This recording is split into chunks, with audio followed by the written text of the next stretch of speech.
Go. All right, friends, it is that time. We are here for the monthly work session of the Athens-Clarke County Mayor's Commission. We have three items on this afternoon's agenda. We're going to hear from Jason Jones and some of our outside partners regarding the Safe Streets for All Safety Action Plan. We're then going to hear from JP Lemay, just to get a kind of general overview of the Tax Commissioner's office.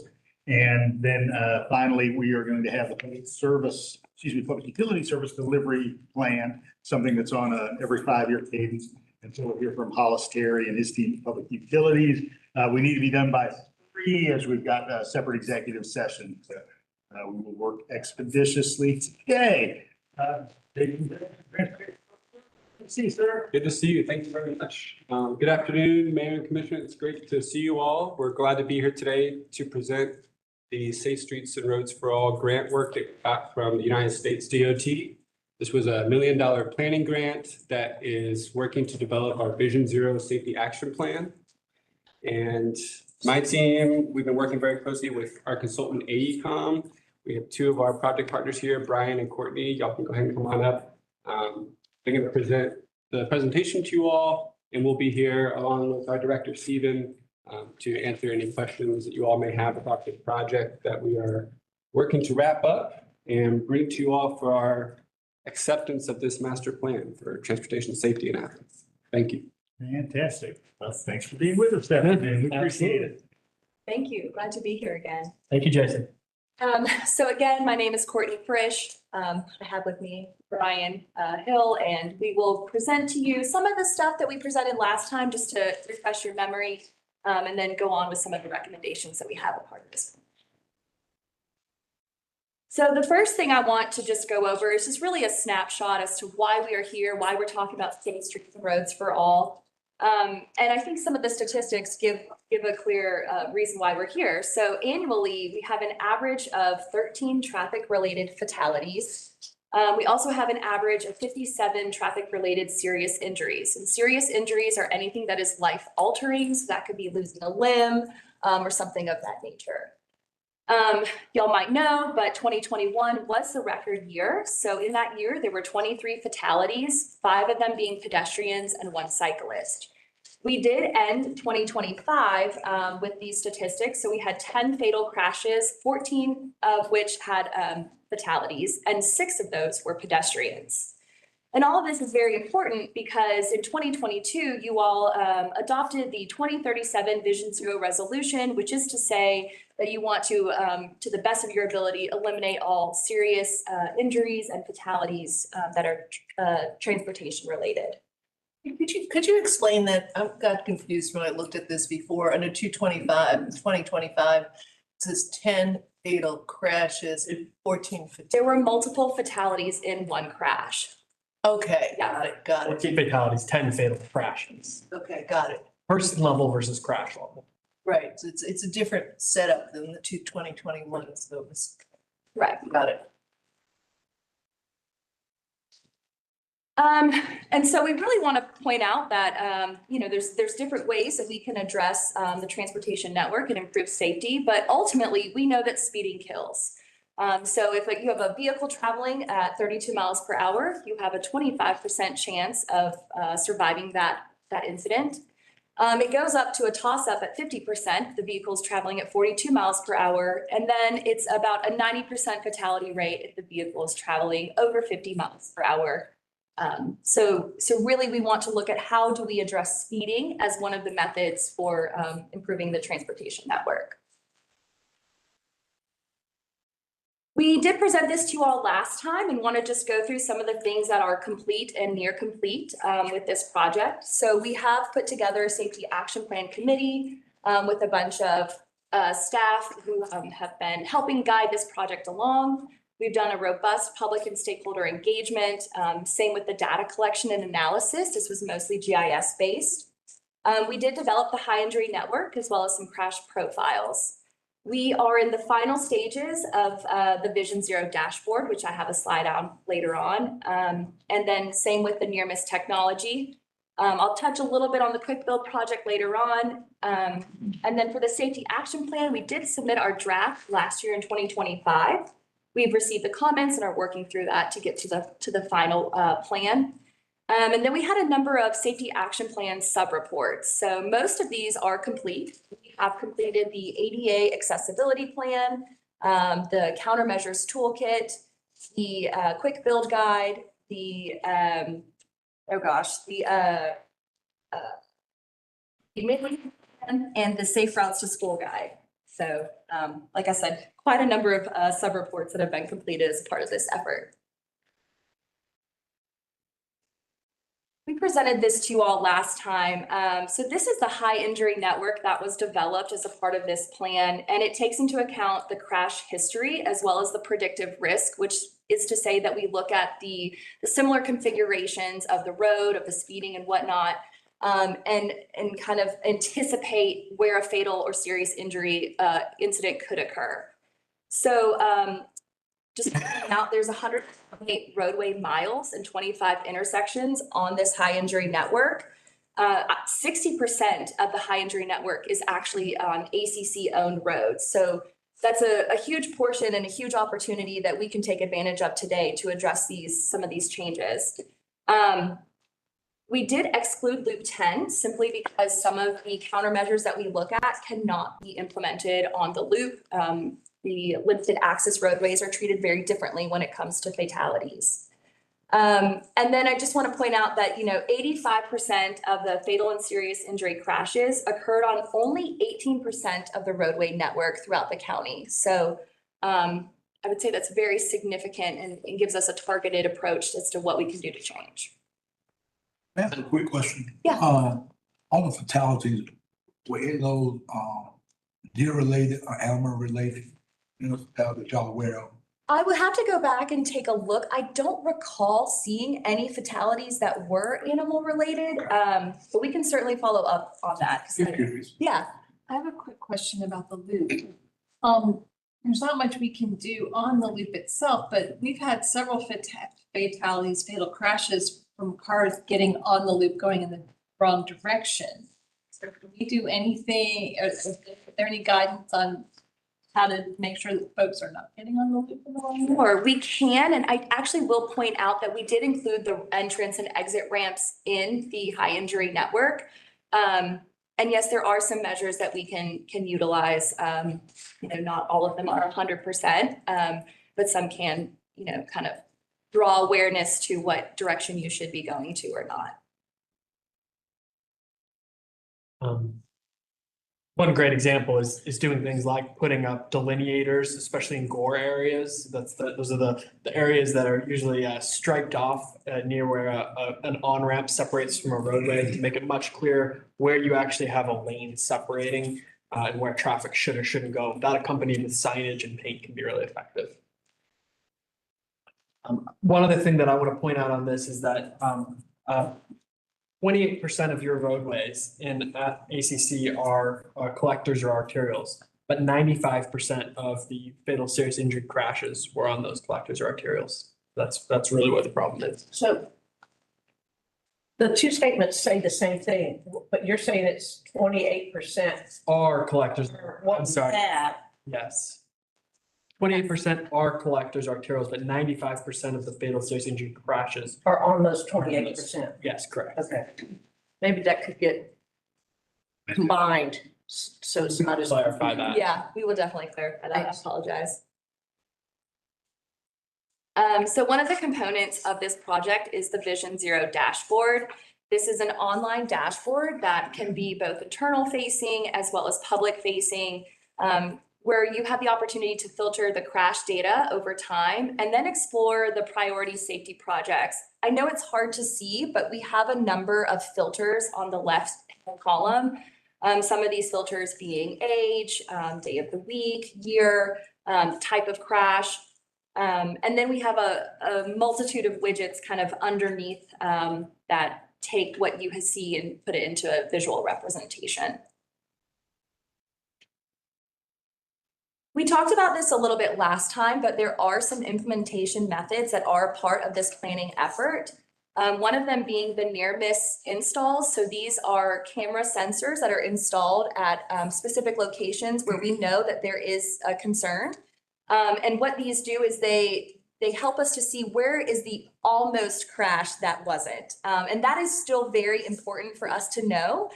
We'd rather know where a crash almost occurred than where unfortunately a pedestrian has been hit. So as you can see, of the 5 locations, 2 of them have already had a VRU fatality, which is a vulnerable road user fatality at Gaines School Road and the McDonald's mid-block crosswalk. Right next to us on North Thomas Street and Washington Street. Then we also have a couple others, Timothy Road at Epps Parkway, Cathwood Drive at Newton Bridge Road, and then Barnett Shoals Elementary mid-block crosswalk. And we have a few of these installed and a couple more that still need to get installed. Yeah, that, Cathwood and Newton Bridge, that's in my district. That's, put in to put a red light.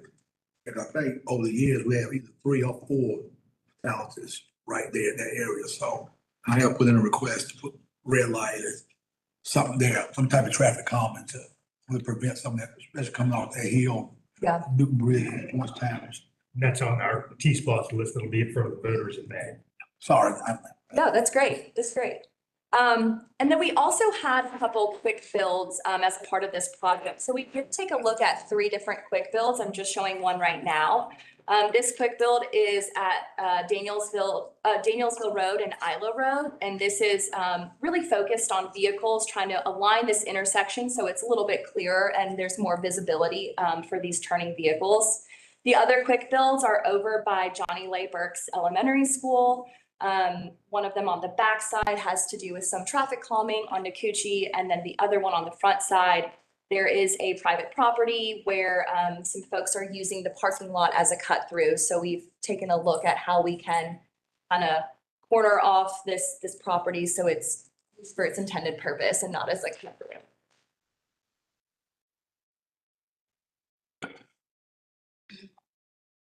Okay, so, in addition to looking at, the entire high injury network provides us a first sort of layer of where we prioritize our efforts. But then beyond that, we wanted to understand for both those roads that are owned by ACC and those roads that are owned by GDOT, which ones are the greatest priority. And we looked at that by literally the crash rate for severe crashes that resulted in fatalities or serious injuries. And so the corridors that we ultimately ended up identifying were for ACC were Barnett Shoals Road, Danielsville Road, Epps Bridge Road, Gaines School Road, Harvey Mathis Road, Jefferson River Road, Newton Bridge Road, Pulaski Street, Timothy Road, and Whit Davis. And then for GDOT, we looked at State Route 129, US 29, and US 78. These were all corridors that generally we saw some of the biggest problems. Probably not a surprise to anyone in this room. Quick question.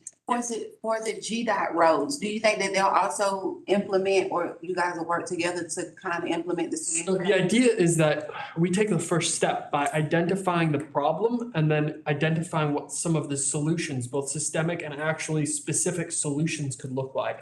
And that provides the platform for working with GDOT to address these issues. So we show them it's in a plan, it's been prioritized, and it's got projects for it. We not only know the problem, but we know what to do about it. And that can be used as a platform for partnership with GDOT to address these things. So it'll be an ongoing conversation. Yes. For Epps Bridge Parkway, how far down into Epps Bridge Parkway are you looking at? There's only a small portion, I think, that's in Athens-Clarke County. So we looked at from the county limits to US 78. So we did look at the small portion. Okay. Yeah, just that section. I'm sorry, I stepped out, but could you go back to the previous slide? And where it says Jonesville Road, is that the area, Stephen? Is that the area we're talking about, the pilot? Yeah, if you go back one more slide. Yeah, you've got a graphic for that. Well, I got that picture. I just want to make sure y'all see it. Oh, yeah. We're all looking for you. So Yes. I don't see Prince Avenue, Jefferson Bay on here. That is Jefferson Road. Jefferson Road. Yep, Jefferson Road, State Route 129. Okay, so let's see. I need clarification. I need clarification, please, for the X Bridge. You said it goes up to US 78. Where is that? It's Atlanta Highway, kind of where the ramp is. Near the old Kmart, Oh, from Atlanta, the west. at home store now. All the way up to. From the county border. Okay. Thank you. I didn't know it was 70. I didn't refer to it 70. And these are based on crash data? Correct. Okay. So all of these corridors, they're on the high injury network. And we still have, of course, other corridors on the high injury network that didn't make this list. This is just, how do we prioritize, what did I say in terms of mileage? Like, how do we start to narrow down and get to really a chunk that we can start to bite off? Right, because you all aren't going to do 128 miles of improvements, right away, right? That's a lot to bite off. We want to provide, so it's kind of levels of zoom in. So we start with the high injury network, and then we zoom into the top corridors, and then we zoom into sort of projects and priorities. And that's what I'm going to talk about in the coming slides. So prioritization, project prioritization. Generally, there are four main categories that communities consider, that we have understood communities to consider as they look at how to prioritize some of these segments. Obviously, there's the crash rate, the safety element, right? Where are the densest areas of fatal and serious injury crashes, and that's how we identify those initial corridors. But beyond that, we also want to understand how does it addressing the issues on those corridors improve accessibility, particularly for those who have been historically disadvantaged. How does it relate to the context of ACC? In other words, is it located near a school? Is it located near, a dense commercial area? Has it been noted by the community as a priority? And then ultimately cost and timeline. While the public in general usually rates this one pretty low, it is obviously a consideration that you all need to make, because, you need to make sure that there's momentum built towards projects, towards safety projects, and also that it can be done in a meaningful time period, the resources we have. So ultimately, we fed each of the projects, and I'm just showing on these two slides here, projects that were prioritized on ACC-owned roads. So we did this for GDOT roads as well. I'm not going to show those two right now, but ultimately those four criteria of safety, community, context, cost, and timeline were each scored based on a series of questions. And that provided a uniform way by asking the same series of questions, a rubric.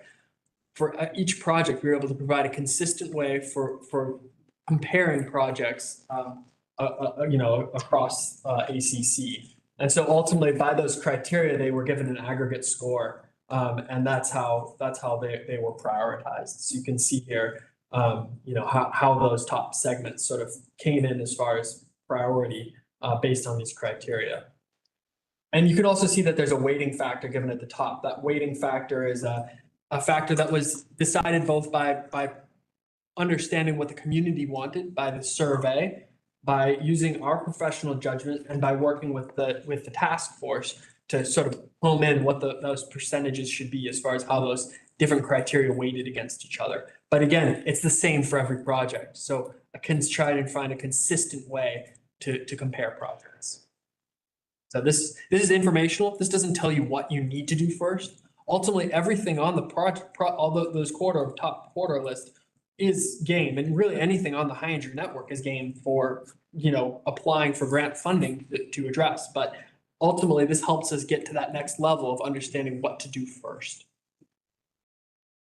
I have some clarification. Yes. Need. Give me a description of or definition of what you call community. So, that's oftentimes we have historically addressed that as equity, but equity has become a word that can be difficult with a lot of folks. And so community is really just those elements of accessibility, of addressing, areas that maybe have historically had infrastructure that has not been updated or deferred maintenance that has, have not been, maybe they had undue burdens placed on them by certain transportation infrastructure in the past. So that's addressing that element. Okay, so the example of Pulaski Street, which is downtown, has a 1.2, as well as the Barnett Shoals example. Are those examples of they've been taken care of? So they have a high, help me out with processing derive this. your numbers. There are a series of questions. We'd be happy to share some of this, but there's a series of questions that are saying the same questions that are asked for each project as far as whether or not it is in an area that had a certain, for example, had a certain score based on the census. So population or census tract, the amount of vehicles, but it's not the, like the volume, it's not volume of usage. No. Yeah, you're gonna. It's more like advantage or disadvantage in those areas based on. By population or the volume that uses it, or We do have I'm understanding this. like Brian said, we have I would say there's about 10 to 15 questions per section that we put each project through. But specifically for community, one thing we did for this project, we called it the Transportation Impact Assessment. Essentially, it's an equity analysis where we took into account different factors such as minority, maybe English as a second language, Access to transit. So there were a number of factors within that equity analysis that made certain roads, corridors bubble to the top. And whatever, bubble to the top of that equity analysis, we would just transfer over here to this scoring group. I would have to go back and look at, the rubric that we have for this specific project you're asking. But like I said, we have scores. That spreadsheet you can share. Oh, yeah, absolutely. And I want to note that these numbers are only important as they relate to each other. Right. 1.2 doesn't actually mean anything more than 1.2 compares to 0.9 or compares to 0.7. Brian, I'll jump in just for once.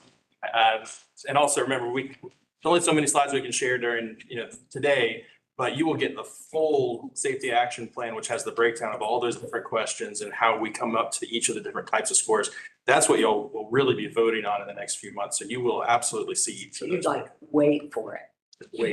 Wait for it. Because to me, when I look at the 4 that have, well, I guess there's not that many different scores, but the 4 that are 1.2 don't really, I don't see the similarities there. And when you talk about community and people, I don't think there's, the only residents in that Pulaski section is a fraternity house. So anyway, I'm just trying to understand how you're comparing it to completely.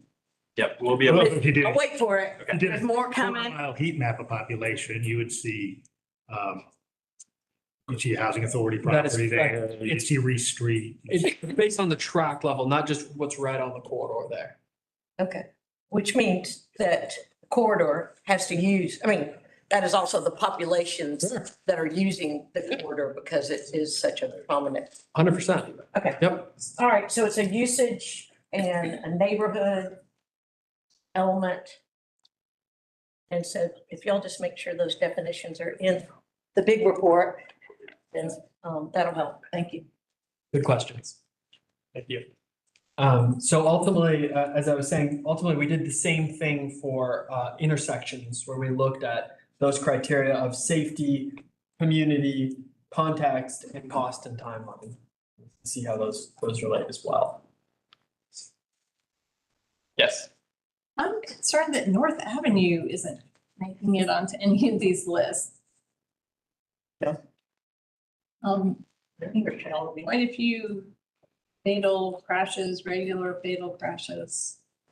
And it is on the high injury network. It is, it is a prominent corridor. These were the ones that came to the top. Then Danielsville Road, obviously, same road by a different name.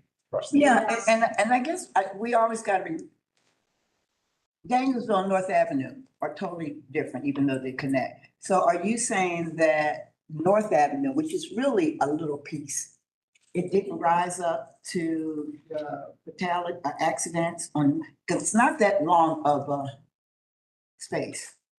And that's what I think a lot of people are getting. I think it only goes up, Kelly, to, Basically, the loop. to Willow Street. yep. So it's not no, and I'm gonna be honest with you, every time y'all talk about North Avenue and all these crashes, I'm not aware of them. Now, that's your district now, but I don't remember a bunch on North Avenue. Now, if you go past the loop, yeah, you got a lot. One in the past month. And getting off the loop. How many? If it were in the past month, we did not take into account 2026 data. And again, it is on the high injury network. It's just simply based on the worst of the worst, comparing it to other corridors or other segments of corridors throughout the county. It just didn't bubble. However, Danielsville Road, so street by the different name, did bubble to the top.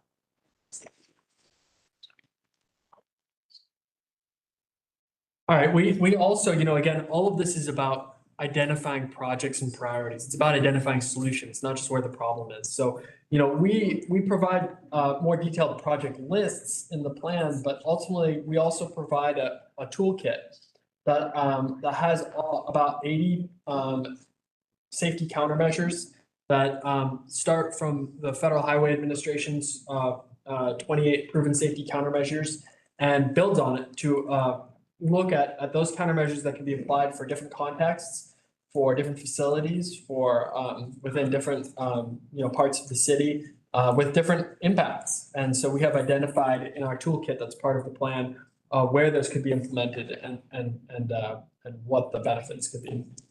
And this is tailored to Athens-Clarke County. So we did take into account the existing future land use. I know that the future land use is still kind of a work in progress, but we did take into account the existing and have provided an example roadway or intersection for each one of these countermeasures. Of course, there's quite a few that these could be applied to, but wanted to give some kind of context for each of the countermeasures. And generally these countermeasures can be different types of new infrastructure, updating old infrastructure, closing different types of infrastructure, like for example, maybe removing a slip lane in places. So there's really, it runs the gamut as far as the types of improvements. They are all infrastructure related. Okay, so zooming in a little bit further again, I want to talk just a moment here about a couple of some of the priority sort of corridors or segments that we did look at for more specific and recommendations. So here you have Gaines School Road, 35 miles per hour. It's a minor arterial, had the most prominent crash types. There were a lot of pedestrian crashes, head-on, left turn crashes. So some of the short-term countermeasures, short and midterm, we're looking at, widening the edge lines to make the lanes feel narrower, so traffic slows down. Adding centerline rumble strips to prevent head-on crashes, keep folks in their lanes. Improving transit stops, providing some protected pedestrian hybrid beacons. That means that gives pedestrians a protected phase to cross the streets. They're not darting out into traffic, and then upgrading mid-block crossings where appropriate. In the long term, need to widen the sidewalk. There's a suggestion that considering a reconfiguration, or some would call a road diet, to that roadway, and could obviously open up the road corridor to a lot of different types of improvements in the future. And then pedestrian scale lighting.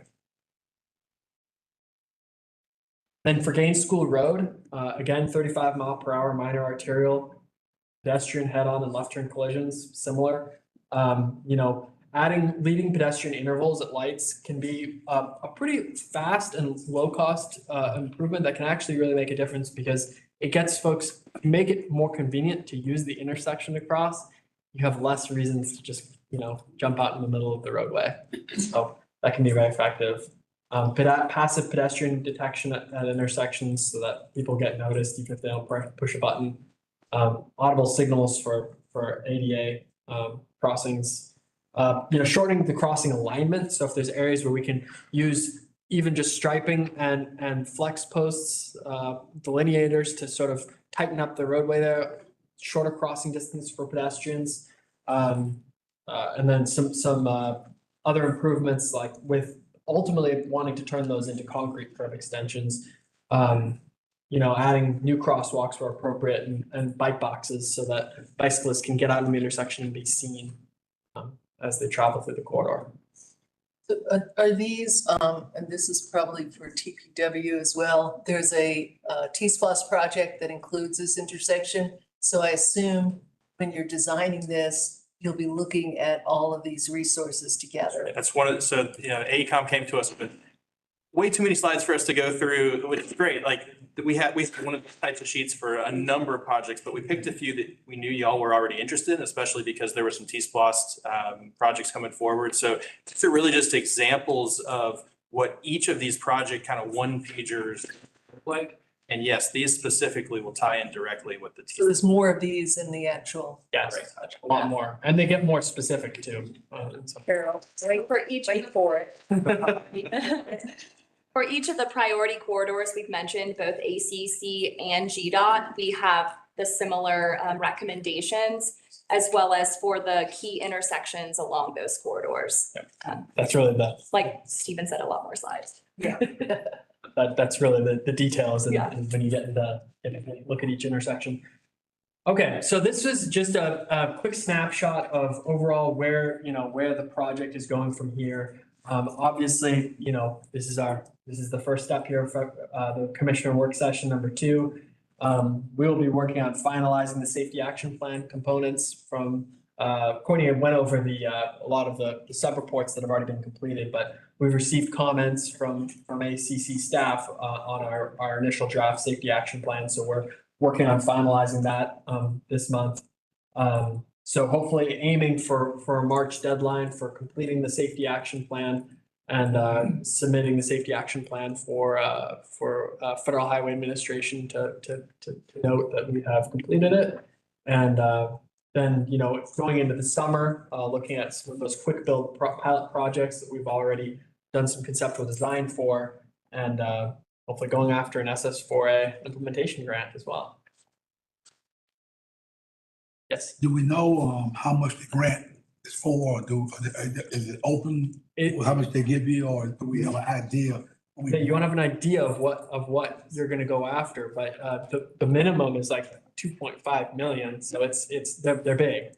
What's the max? The max, I guess for community housing. 25 million. Yeah, How much? 25. Well, that's I know. I hesitate to say that because we don't know yet. Right. Because the grant, the NOFO hasn't come out. We expect the notice of funding opportunity, I'm sorry. We expect the notice of funding opportunity to come out in March. That's already been announced by the Federal Highway Administration. We don't know what the funding limits will look like, and we don't know what the timeline will look like, except by looking at past years. And in past years, I mentioned $25 million has been a limit, but also having implementation grant applications turned in by the summer. So we, expect it'll be sometime around that. It could be later. I doubt it'll be any earlier than that. So I guess my thing is, we won't be one of we got a huge grant for transportation. So hope we won't be one of those ones that's tied down that give us a tight limit to get stuff done, so. Some flexibility. Some yeah, thank you, Mayor. So some flexibility where last one we got 25 million, we was on a tight deadline. Right. So I didn't know we're not, hoping this grant, like what the mayor said, will give us some flexibility to do things and not put us on a timeline, say, hey, gotta have this spent by this particular date. There will be, and that all depends on the contract. Okay. We'll have to, again, we don't know what's going to be in this notice of funding opportunity, and that'll illustrate a lot what kind of things they're going to be looking for in the contract as well. But among the things that will be positive is that by summertime, we'll have a T-Splosh referendum that, knocking on wood, is going to be positive. We've got $11 million just in 2 categories, safe routes and Vision Zero, and we'll be able to tell the feds, hey, we've got some eggs in our basket already. We're a fiscal partner. And hopefully we'll have some stuff that's shovel ready, go and get them done, bam, and go. Yeah, they always look on that favorably. Yeah. I'm going to piggyback on Commissioner Fisher. Yeah, it was very disappointing about the North Avenue grant. Who is responsible for letting the commission know, yeah, we can meet whatever that deadline is? Who, is that you guys or is it our staff? It doesn't make no sense for us to accept something and we know in advance that we're not gonna meet that deadline. So whose responsibility? It's the responsibility of staff to work out, not any consultant. So we would come through the manager's office and make sure we were absolutely confident before we accept anything that we'd be able to meet those deadlines. Thank you. Allison, you have a question? Well, I've got a visual critique on here, just a small thing. You're on your little chart where you've got your Vision Zero dashboard icon. It's going really fast. Maybe you should put the odometer of that icon down at like 20. Okay. Instead of really fast. But that was just something I couldn't help but notice. And so the field testing of the dashboard, as far as it going out and having the interaction, is it there yet? I would say it's about 90% there. We've been going back and forth with staff on it, on both getting the data uploaded, the type of data you'll want to see, as well as kind of the types of widgets and the user experience of it. Okay, so there's time for the odometer. Yes, that's right. To be shifted down to a lower. This is just a graphic. Okay, you know, and then when you get to that point on the timeline, because what I'm liking about this is that I'm hoping that the community's engagement part of it, the waiting for it part, is going to be out there well ahead of the T-Splosh vote in May. Yeah, so we should be bringing this in front of y'all for a vote in March, and that gives us a few months for them to digest it and get ready for the referendum. So the safety action plan, the timeline here, I can just say the live version of the dashboard, that saying is within that component. Correct. Yes. Okay. Within that March, yes. All the components of this safety action plan fall into that March. And that being within that timeline. Okay. All right. And yeah, this looks great. As you can tell, we all want to see, are ready to see all the details. Yeah, this might be a question for the attorney. Do we have any leeway as a local government to designate some road streets at 15-mile-per-hour speed limits? And we can't enforce most of them, but could we slap up some 15 mph signs using that as discouragement? You know, I don't know the answer off the top of my head. I know we have a certain level of control over our local roads as opposed to state-owned roads, but we can look into that. Yeah, I mean, I noticed it in many other communities. They do have those much lower speed limits, big residential areas with streets, and you know, whether or not they can enforce it, it's up there and it lets people know you need. Any other questions about these corridors or arterials or? I do have one more question. Where does the distracted driver education come into this? I know we're talking about infrastructure stuff, but Yeah, so the report itself is actually, it includes sort of three buckets of countermeasure or recommendations, I should say. One is more like the policy, and those really set the stage for everything else. And they include what they often call in the Vision Zero, they call them the E's. It's enforcement, education, okay. you know, all of that kind of stuff. And then there are these kind of systemic style, you know, countermeasures where we say like everywhere where there's speed related, you know, crashes or speed related issues, these are the types of countermeasures Right. we recommend. You know, that's kind of implicit in the tied into the plan everywhere, because when we provide the countermeasure toolkit, we actually say what type of roadways you should be considering these countermeasures on. And then there's the more specific corridors and even segments and intersections where we have actually identified those as the most critical through both looking at the data for the crashes and the risk, but then also doing that prioritization matrix that we showed you. And that's where we actually get into a little bit more specificity Right, so where you're saying injury, you're charting like the injury chart or where you got the tree, where the property damage, so. My son, who was the head-on collision with the distracted driver who did not maintain her lane and comes through the intersection. That, are you getting to the level that when that little dot is on here, it's gonna have, she was written up for distracted driver, or, does it cover? Have manner of collision in the Vision Zero dashboard, so some of that would include like distracted driving. And one thing I can say when it comes to the public engagement piece of it, we kind of looked at three things as well: safer users, safer speeds, and safer roads. So what we've presented to you all is really kind of safer roads, safer speeds. But there is a section in the plan about safer users. And a lot of that does go on to say, after here, what do we do? And it can be these public education campaigns. I know even just me driving around Athens-Clarke County, I've encountered a few bicyclists using a bike lane, but using it the wrong way. Yes, And I have almost hit a person doing that. And so there is plenty of education to be done regarding just how do you navigate the roadway. One thing that I'm big on too is I actually live off of one of the high injury network corridors, and crossing the street to the sidewalk, I'm always like, take your headphones out. You can hear a fast car, quicker than you can see it. So there's a lot of education opportunity that can be recommended out of this to then continue on in whatever manner y'all choose. Right. I had some similar nonverbal communication with some folks over on Baldwin Street by Santa Drive the other day. Similar crossing, not on the lights. Yeah. Yeah. All right, anybody else before we move A on? quick question.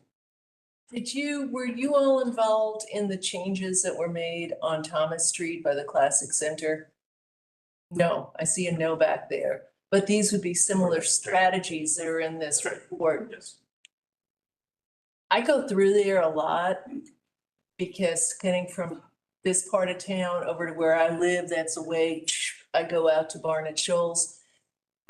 I know I could ask you this somewhere else, but there's no reflectors are put on those yellow curves at places? Because I find it very hard to see. There's a lot of activity in that corner, and with the arena going on and the things I came through that, I don't know the arena schedule. I was like, oh man, I shouldn't have gone this way, but there's everyone coming across and everything. But those yellow build out things, like the curves, I'm like, I'm lucky I'm seeing these things because they're hard to see at night with all this stuff all over. You ever put reflectors on those things? We put retroreflective tape or, some on those as well. And I think that was the plan. So we'll have to double check and see if there's anything left. Okay, on that. Okay, I just wanted to know that little thing.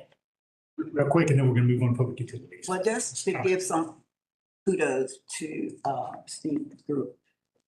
I drove down there when it didn't even have the yellow, and it was scary. I made one phone call, and at least we got the yellow. Yeah, Hit the curb, and I still see people are hitting the curb with the yellow. yeah. But it's a little bit better than when I went down there with just white, so. Right. Moving in the right direction. That's great. Keeping the front end line with folks in business. All right, Courtney, Brian, thank you so much. Appreciate it. Thanks. Thank you. Definitely. And I guess we're gonna have public utilities next. Looks like that's our story. We're sticking to it. And if I can, Mayor, while Hollis and folks are coming up here, I just wanted to sort of set the stage for this just a little bit, and then I know Hollis will set even more stage. So probably the most important thing to remember as we go through this presentation is that your public utilities department is an enterprise. And so, as you know, that means it operates as a business. And so there are no general tax dollars that go into utilities. In fact, there are dollars that come off of utilities that go into general tax dollars. So everything we do with utilities is based upon the charges that we issue for water and wastewater usage. And so it's just something to kind of keep in mind as we go through this. And want to mention that since 1995, which you'll hear that date referenced a few times in here, With your support, there has been over $1.5 billion invested in water and wastewater projects. 266 projects are in those plans for those areas. And each of those, and I know Hollis will go through this probably in there, but since 1995, the way in which those dollars have been allocated are based off of 6 priorities. And the first 3 of those 6 priorities have to do with either solving public health issues or concerns or basically taking care of what we have. So it's only after that that projects get assigned for expansion and growth and those kinds of things as well. So I just wanted to kind of set the stage a little bit with those items, just so you have those in the back of your mind as we work our way through these, so. And Hollis, I guess, has probably sort of 2 big areas of interest. Kind of one is projects and sort of project types. And then another is really the financial piece. And so maybe what we'll do, we'll let him move through the presentation. We'll stop after the capital project component, have a conversation about that. And then again, after the financial piece.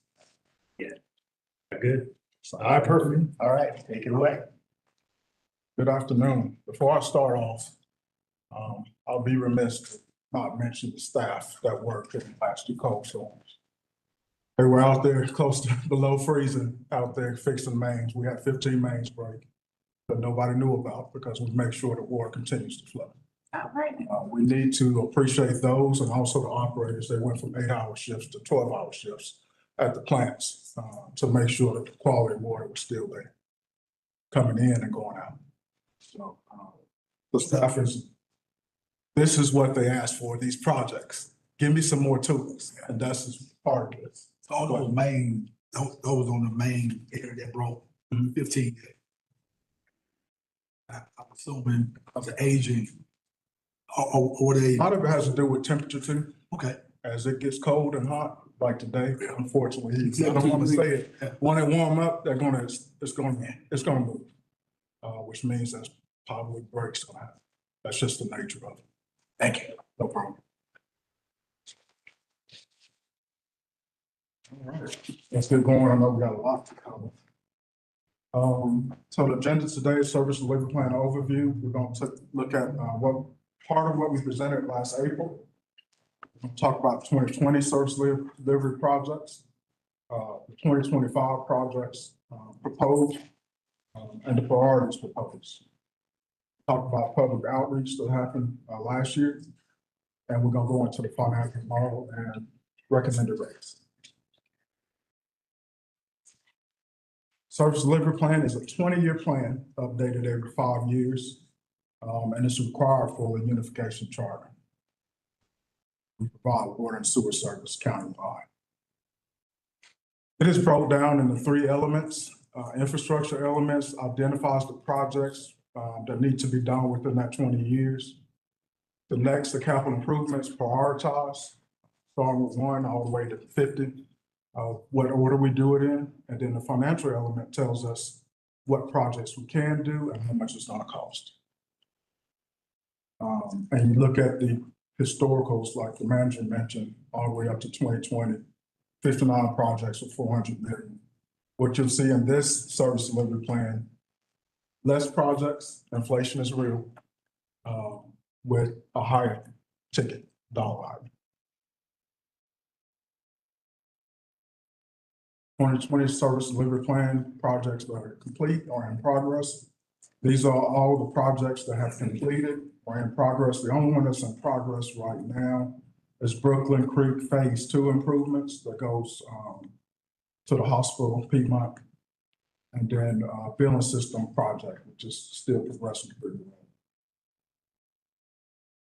The 2020 service delivery plan sewer projects that were completed, those listed here. And when you see the new map, capacity map, you'll see how that affected the capacity map. When you talk about interceptor improvements, I want to just explain that to the colleagues that may not understand what that means. Go ahead, sorry.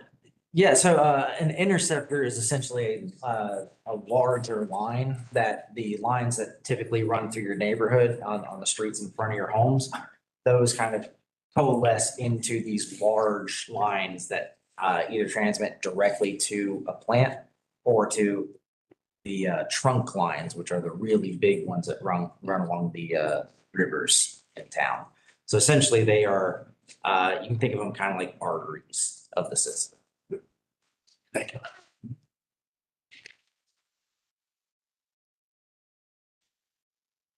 All right, what is the service plan based on? So for everybody's knowledge, they're married to the future use policy map. They're married. We worked almost a year on it with planning. So they're together. The map you see is exactly what you'll see on the future use map. They're married. What we have seen on the Yes. future, so what we have already, okay, Yes. so there's no divorce. No. Okay. Of course, they are married. All right, So when you see capacity issues and all that, it takes into account that. Growth and development trends, so we talk to the hospitals, universities, everything, we make sure if they're expanding, we include that. University growth, we talk to UGA and Athens-Clarke on growth and what they anticipate. Transportation and planning, external development pressures, current availability of water and sewer. Where is it at? Where it needs to go. Industrial service needs.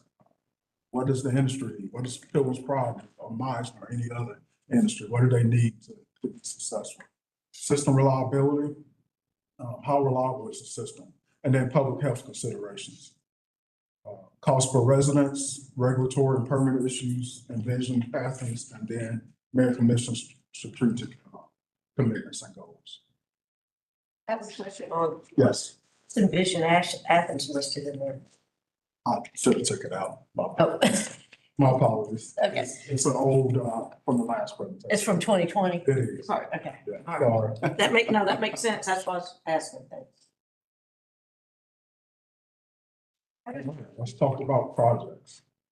Go ahead. So it's, at the top, you said the future land use map. This plan is married to it. And so I attended most of those meetings. How were they married? Like, were the discussions behind the scene? Totally. Yes. Brought into the combined presentation that the future land use committee presented? Well, we all sat in here and planning, and when that was made, we made ours as well. So it's basically side by side, we was making that map together.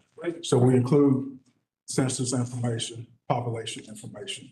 The future land use and service delivery plan were both being developed at the same time. So we were having, like I said, a lot of meetings kind of internally and coordinating a lot of that planning effort, before it even was presented anywhere. That's correct. Thank you. And the conversations you mentioned with the University of Georgia and Athens-Tech, can you give us an idea of what that looks like? Does it result in them sharing growth information, like specific growth information with you on a short-term and long-term basis? And where in the community that growth will take place? I will have to share where it is in the community, but they did provide a list of facilities that they plan on expanding or growing or adding. And we put that into the model to show where it's going to be at. So the capacity map reflects that. One thing we hear about is the student population increase. Was there a discussion about that? And, and the result, and like when To some degree, at least over the next several years, the university's been very specific and said for about the next 4 years, there'll be about 600 new student individuals per year each year. So I would imagine that's. Yes, those conversations happened. Okay. So we did have communication with UGA about kind of what their expected growth is. I think some of those conversations also were happening with planning department, maybe about like specifically where. But our engineers who are working a lot on the service delivery plan did factor in kind of that anticipated growth that they shared with us into our models. Yeah. How did you factor it in, like where the growth into the model, like by location or just generally just? The county. And capacity. County as a whole. That's coming up in a few slides. Okay, thank you. We're going to talk about the anticipated population based on census. So you're going to notice the numbers different than what we say we have, the amount of customers. Melissa, Sorry. Yeah, I'm wondering like what kind of deference we have to state and federal government entities and like public utilities that have some state, are above our local codes. Is this a conversation? I mean, I'm thinking about data centers and the massive water use they have, and also social circles facing a massive infrastructure at 10,000. Speak up, Melissa. We can't hear you, Melissa. I'm thinking about data centers and the ICE detainment centers that are coming to some communities that are putting a huge hit on their infrastructure and public utilities. Was any of that, what kind of conversations go on with those entities when it comes to our capacity? Like around water, we have the projections for industrial users generally, is that right? Yes. But do they include something as massive as like data center? Not, go ahead. Each project that comes into town has to do a availability request. So we take those numbers and put them into the model before we can actually approve a project to move forward. So if a data center was wanting to come in here and they would submit a request to us to go for, they would say we want to use, and this is just hypothetical, 1,000 gallons an hour or something of that nature. They would give us those numbers of what they would want to use annually. We would put that into the model to see if the availability was there. And I think for planning purposes, if you all as a body were saying, you know, hey, we're actively recruiting data centers, we want more of those, they would have to adjust their planning to accommodate that. The reality, of course, is you're saying the opposite, which is that's not something that we're actually seeking to try to bring into the community. So the planning right now does not accommodate that piece of it.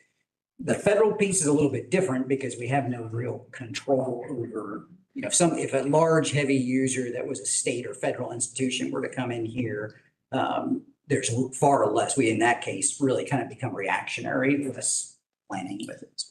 So I understand some data centers are exempt from our local control as well because they're public utility.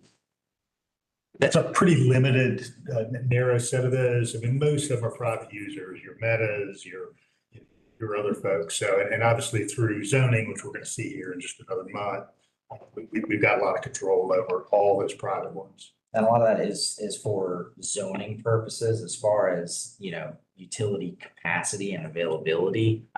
They would still need to have the capacity for them to function. So that they would still have to come through our process to get evaluated for whether capacity is available. But yeah, for planning purposes, that's where that marriage with future land use comes into play. We don't know who all anticipates moving in, but you know what the expected land use patterns are.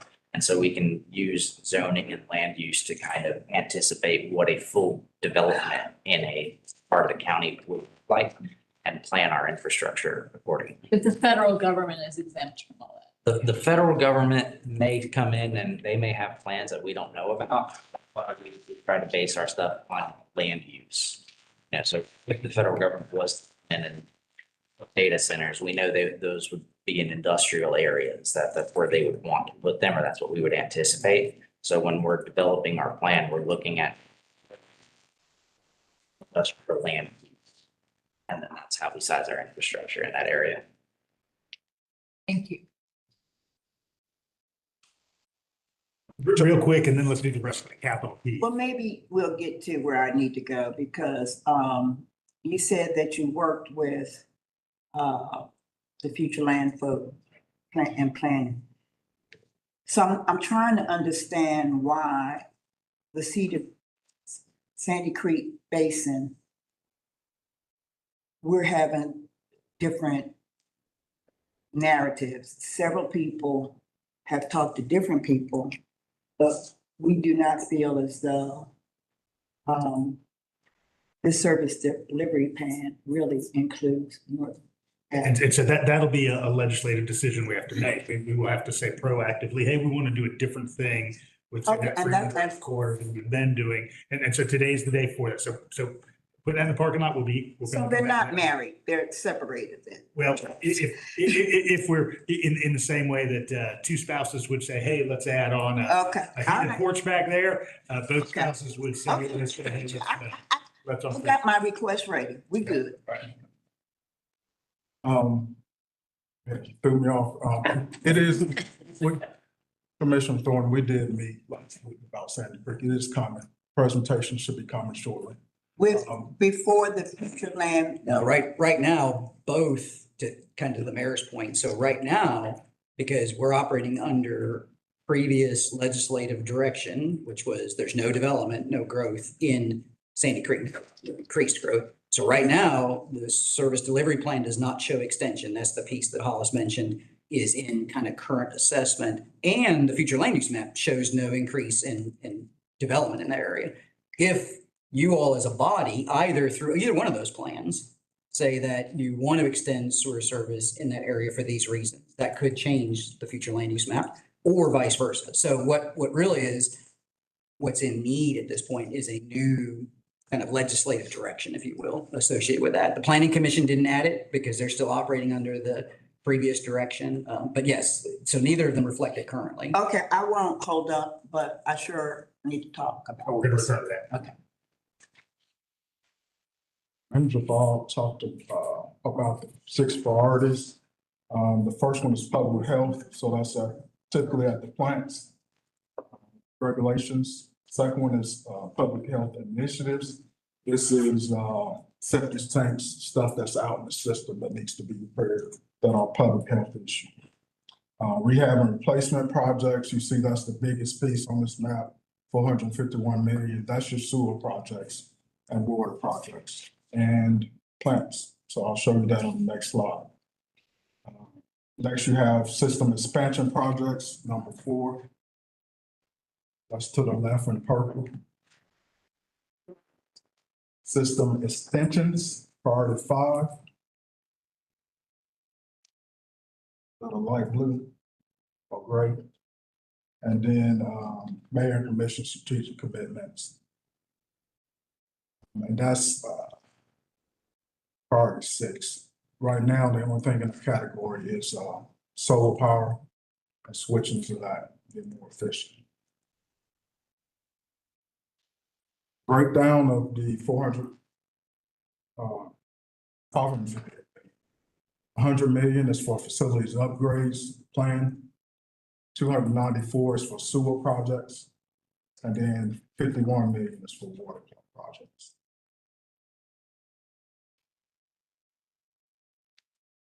Four new projects for the 2025 service delivery plan. Those are the 4 listed. Right now, we're starting on the first one we approved, I think last month or the month before. So we already tackling that. Then the next 3 have been added to it. The last one there, facilities, rehab and placement. We've been doing that for years, but it hasn't been included in the service delivery plan. I will note, because it's not in the presentation, the 260 million to put the reservoir line is not in this SDB. We only have design because it takes that long before we can actually put it online. 260 million? 260 million is the price tag for the reservoir. Connection. That's correct. All right, let's switch to outreach. We had some great communication through public outreach. The first one was a sold out tour at North Oconee. You approved the thermal dryer facility, the filters for the North Oconee plant, and the recycle pump station. Again, it was a sold out tour, 25 people plus. It is still popular. We have 2 Valentine's Day concerts, tours coming up Friday and Saturday, and they are sold out. Yep. North Oconee is very popular if y'all get a chance to come out and see what we're doing. It's amazing. The next 4 sites were strategic across the county. Times were strategic as well. We did day in the middle of the day and the afternoons. We actually did a Saturday as well.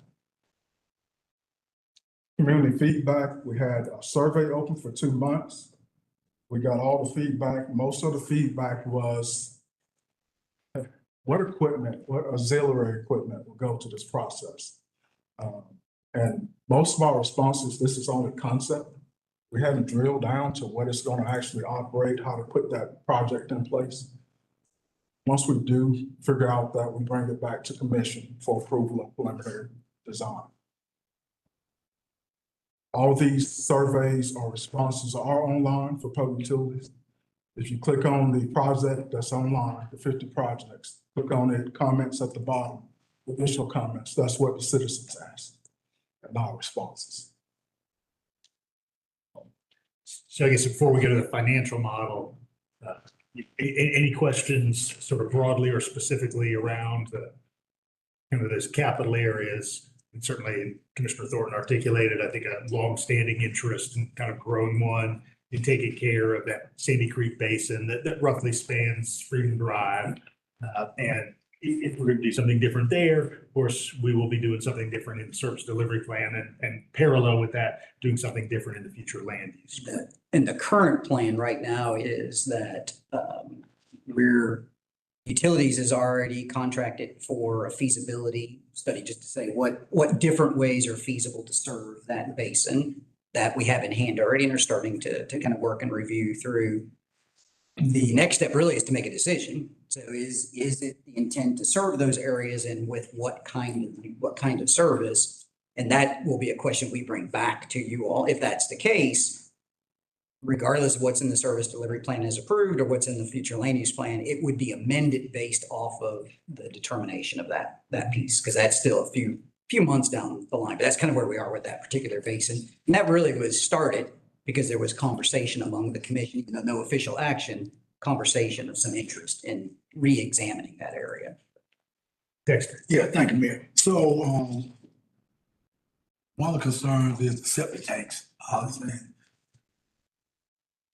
Those are very, very, and especially in that particular area. So, have we thought about, I know you mentioned it briefly, but have we thought about people that own septic tanks, we ask them to replace those, or that may be part of our service delivery to get sewer into those particular areas. So I'm not sure how we may tackle that moving forward. Septic tank that may be failing, especially that Sandy Creek Basin area, because that's what everybody's on over there on septic tanks. And if one of those happens to break or something, it can contaminate that particular area. So any thought process on those, how we, how we replace the septic tanks, or what are we thinking as a community, how we gonna deal with that? So that's essentially what we're kind of pursuing, that feasibility study, is how can we, what are the options that are feasible for handling that kind of situation? So several options have been kind of explored, and I think that's what we're looking for as far as a direction. And I believe that's coming. Yeah, and the only other thing I would add, and goes back to maybe my very first question, to remember, this is a business. And so the role of the utility would be, if direction comes from the commission to extend services, the role of the utility would be to make services available. In other words, you stick the pipe out there. Okay.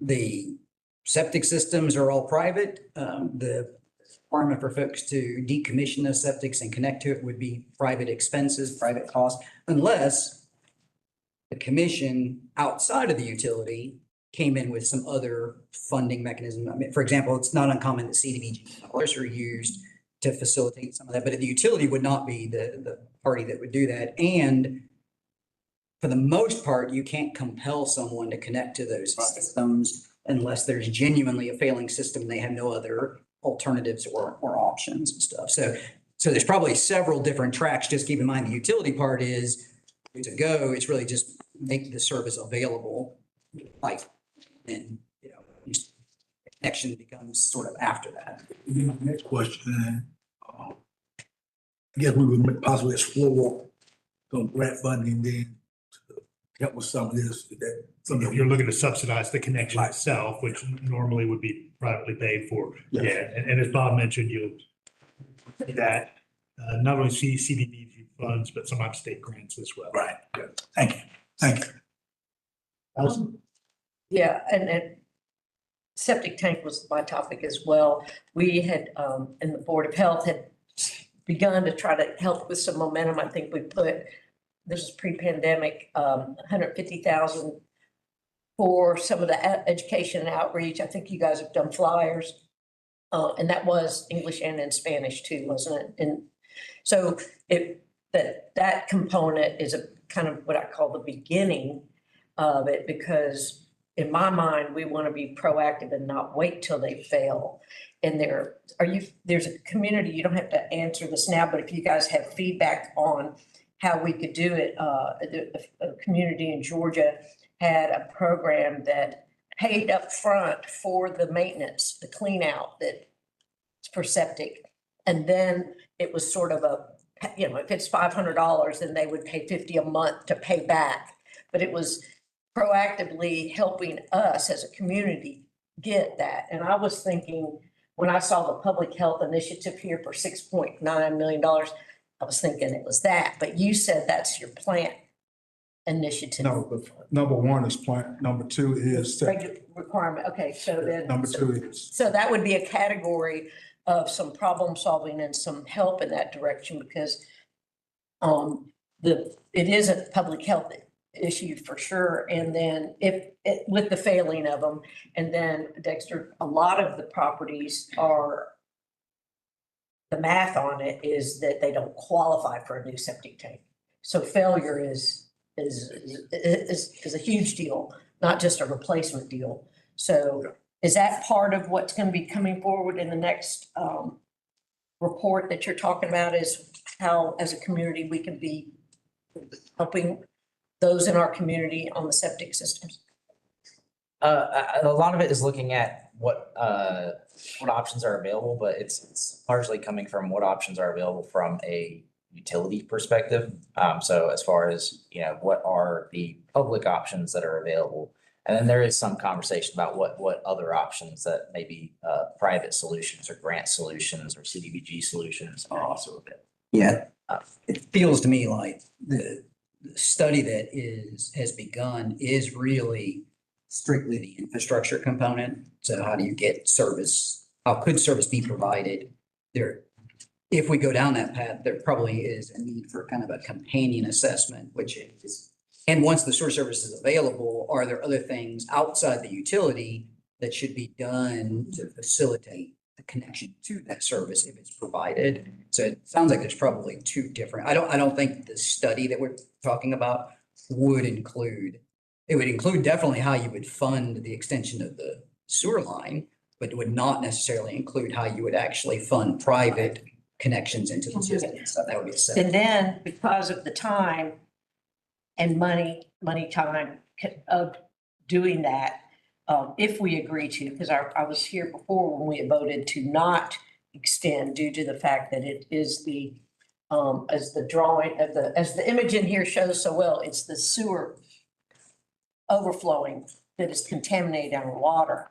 And we want to maybe not increase the opportunity for that in that basin because of the water supply, but yet we shouldn't be ignoring the current potential of failure in the septic tanks that is allowing it to be an inhabited community area, residential, probably more so because of that, but still, I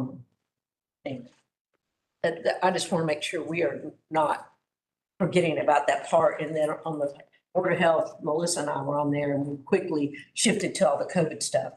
And Melissa, we're just now getting back to talking about septic. Yeah, I mean, that was my concern too, is how do we address some of those failing septic tanks? And I would love to see us implement some kind of program that would help folks financially to take care of those tanks. It doesn't cost a whole lot of money to pump them out regularly, but it's more than a lot of people know.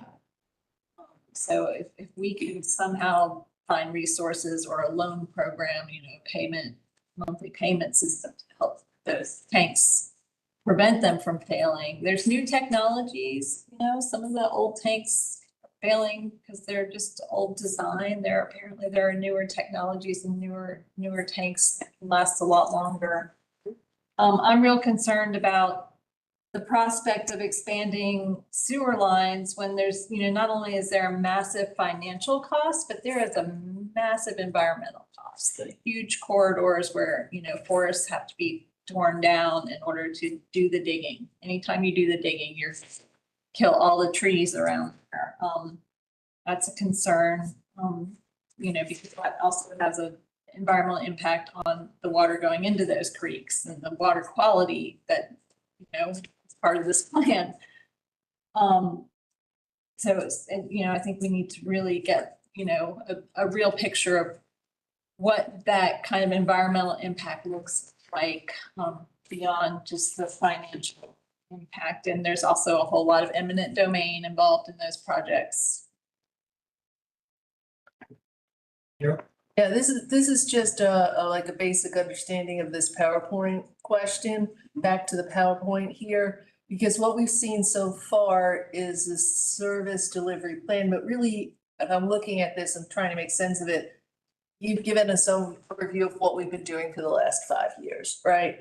And so when Kelly said, oh, then we're going to go into the financial model doesn't just include the financing, but includes what could be covered in the financing. That's when we're going to talk about projects for the future. Is that correct? Am I understanding this layout? And that's why you have the, what pops in my mind right away is the I don't know, it's 30 and 33. You don't have to go down there. We've seen them, but the sewer capacity maps and where things are failing. So, I mean, we're not just talking about the financial part. We're talking about what we can do with the finances going forward. Is that what we're going into right now? Okay. All right, take it away. All right, the financial model is a 10-year period. Use conservative policy aligned assumptions and assures long-term stability and minimize rate volatility. What's the key assumptions? Rate increases begin July 1 each fiscal year. Capital improvements are funded annually. Connection fees apply consistently. Debt services paid on schedule, and operating reserves maintained. What does this mean? There's guardrail in place. Interest earned is assumed to be 2% conservative, 92% execution rate for personnel services and staffing. Operations and maintenance fully funded, and no assumed one-time windfalls or revenue spots. Why is this responsible? These assumptions matter. Protect ratepayers from sudden increases, maintain financial stability during economic shifts, supports bond rating and long-term capital planning, and aligns with adopted budget and financial policies. This next slide is pretty busy. You probably can't see it, but I'm going to details, and similar to TPW, this full report will be attached to the agenda item. So the financial model, starting at the top, we talked about the date, July 1 again. So that's consistent across the model. Next, we talk about capital spending. For capital, that's it per year. And we executing 100% based on actuals that we've had the last few years. Connection fees, you may look at that and say that number is consistent. It doesn't change for 10 years. Well, it is. Development changes and it goes through the highs and lows. This is based on actuals for the last 5 years or 10 years. That this is the minimum or maximum that we've made in collection fees. They don't change that because battery's running low. Battery's running low. Don't shut me off, Jim.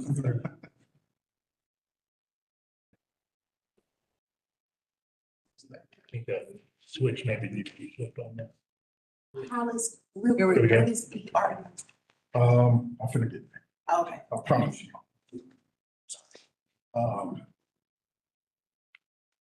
Next is that the water and sewer connection fees, they go to the debt first before the rates. So the water and connection fees actually go to the debt that we serve first.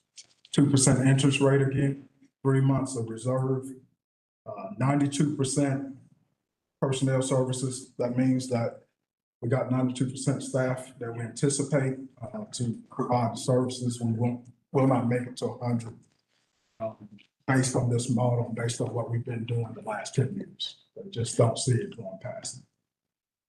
100% operations and maintenance, that is chemical costs, fuel, lab supplies, stuff you're gonna use, 100%. There's nothing gonna be left.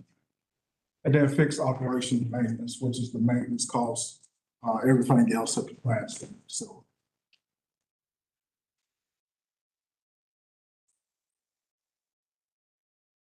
All right, custom schedule 2 is another complicated, but I'll show it to you as well. We're talking about the forecast ERUs, you just brought it up. Equivalent revenue units, sorry, change page. So that's based on the census. You see a number of 62,250 on the next page, and we'll go in that, but that's based on the census information. And it takes into account the amount of people in the house, not actually in the public. So per house. Customer growth by class, water and sewer, overall water demand trends, impact on growth on the system over time. Growth reflects historical trends, planning development. Customer growth is gradual, consistent, and not accelerated. Demand growth assumes no major changes in customer behavior, meaning they don't start using more water than what they have. No speculative development or one-time spikes are included. Steady customer growth over the forecast period. A moderate increase in water demand. No material growth. Demand increases remain manageable within existing and planned system capacities. So meaning if the demand increases, we have that capacity in place.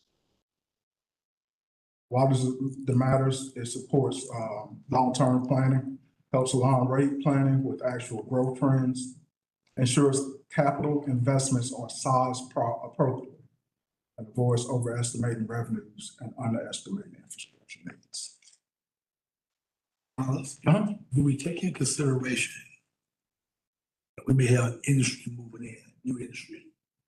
Is this in consideration of that? You know, I'm not sure we have an economic boom and for plants companies like the Miser. This is a huge operation, but if we get several of those, would this plan be taken into consideration for industry? It does account for industry, but not, it accounts for the number of people. Industries are based again on what Matt and Hugh was just describing as they come in to ask for capacity. They tell us what they need, and we said, but based on the results here, you see the flows. We treat 36 MGD at Beecham. We're not even, the demand is only at 15. So we got quite a bit of capacity on the water side.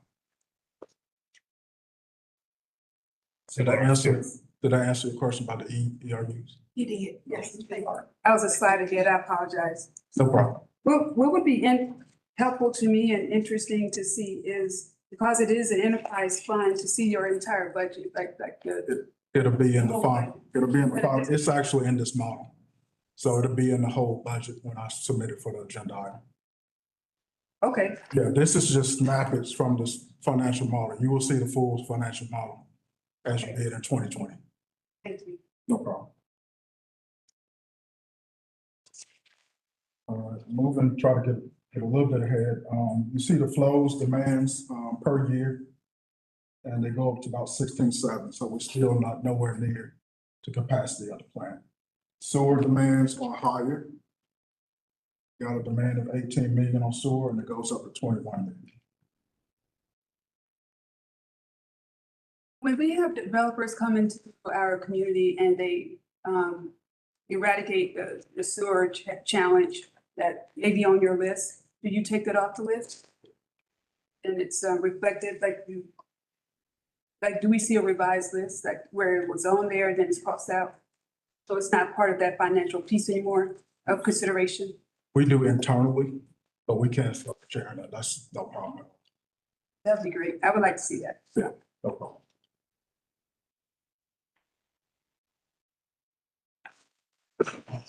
What does ERU stand for?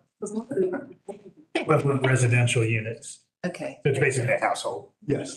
Yeah. thank you.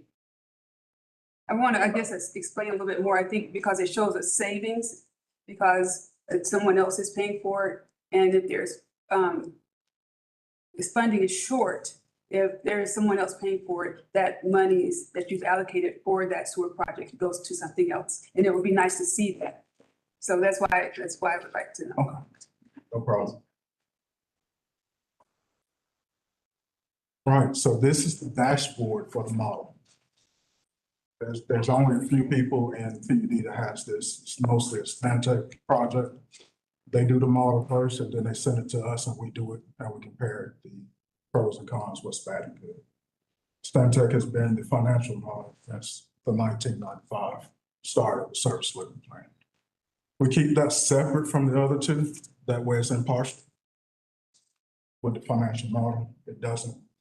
They don't know nothing about projects, just the total. So keep them separate. All right, let's go into the model here. The dashboard here has a fund balance down to 3 months in 2029. Got a high fund balance now, but we're going to start drawing that down with the list of projects the manager should share with you. But I'll go into some of the projects shortly. Revenues versus expenses, you see that we're going to start spending more, continuing to spend more on sewer projects. That's what the cash out is, and then the red, black line is what's coming in. So you see we start matching again in 2030. Capital spending increases down to the left. See them increases and it drops off in 31. And then we start having to borrow in 29. But I think we can skate around and start in 2030. We have some internal stuff we can move around. So the borrowing for 2030 is 35 million. Well, correction, for 2039, 2029, 2030, and 2031 is 35 million.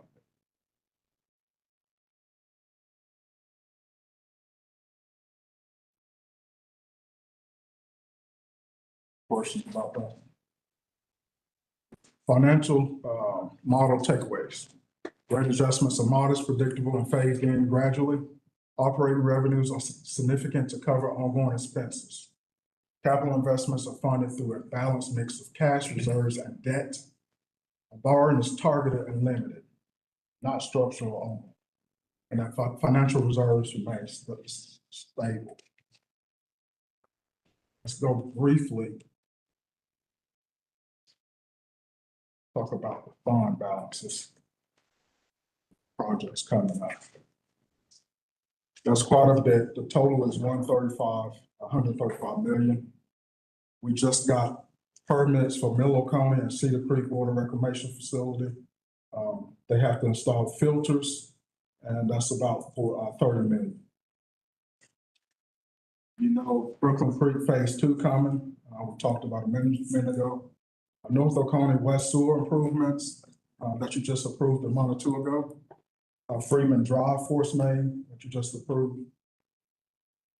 The Athena Park Recycled Water Transmission Lines construction. We have finished Phase 1 and almost Phase 2. So, no, it is not. Sorry. I'm sorry. I need to go to that. Sorry. Behind the slide while I'm talking to you. Miller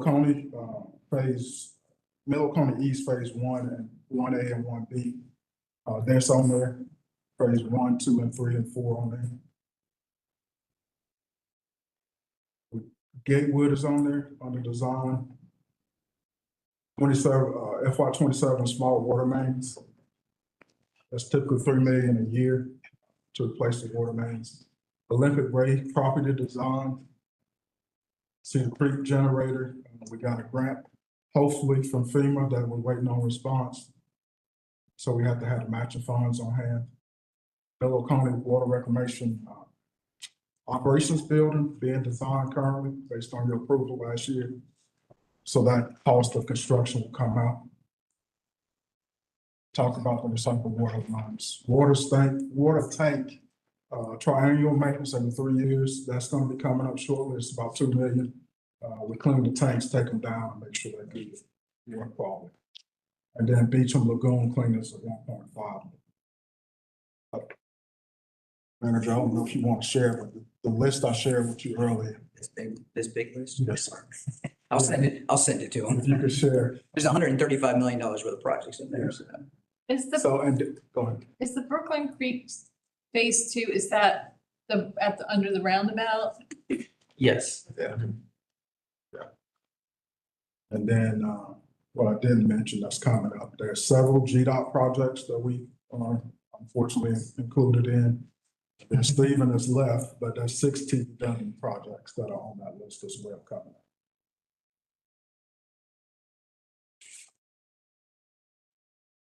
So there's times when they know that they're already going to do some corridor improvements, and while we're moving dirt, we might as well do 2 things at once. A lot of times it affects us moving water and sewer line. Sometimes there's conflicts with hydrants or valves or movements. I got a question about this list in regard to the general comments we hear at the podium at the mayor and commission meetings about like sewer capacity or inadequate sewer capacity. And my question is, how does this list relate to the ongoing issues that we know about? And I know that we know all of the areas in our community that there are sewer challenges. But it seems like if I may, for lack of better words, just the front page above the fold list items get on this list. And some that we are required to do. But some of those others, like some of those longstanding communities that have had issues or the capacity isn't adequate. It's not enough. And we know that. Where are they built into the list? So From the water reclamation? several of these projects are interceptor projects. So like Middle Oconee East, that's an interceptor project. That's really where we're seeing a lot of our capacity constraints is in the interceptors. Okay. So Middle Oconee East is a capacity improvement project. The North Oconee West is a project. Brooklyn is a capacity project. We do have. They're addressed in the interceptor. That's correct. Correct. Appreciate that. Like the Homewood Hills situation, is that addressed in one of these projects? So Middle Oconee East is a project that, as we get further along, yes, that'll help. So one of those phases? And we're also, and I can talk about it later when we're looking at the capacity map, but we're also looking at kind of tackling that project from 2 different directions. Yes. So I can talk more about that when we get there, but yes, Homewood Hills is also included. It is. Moving operational challenges real quick.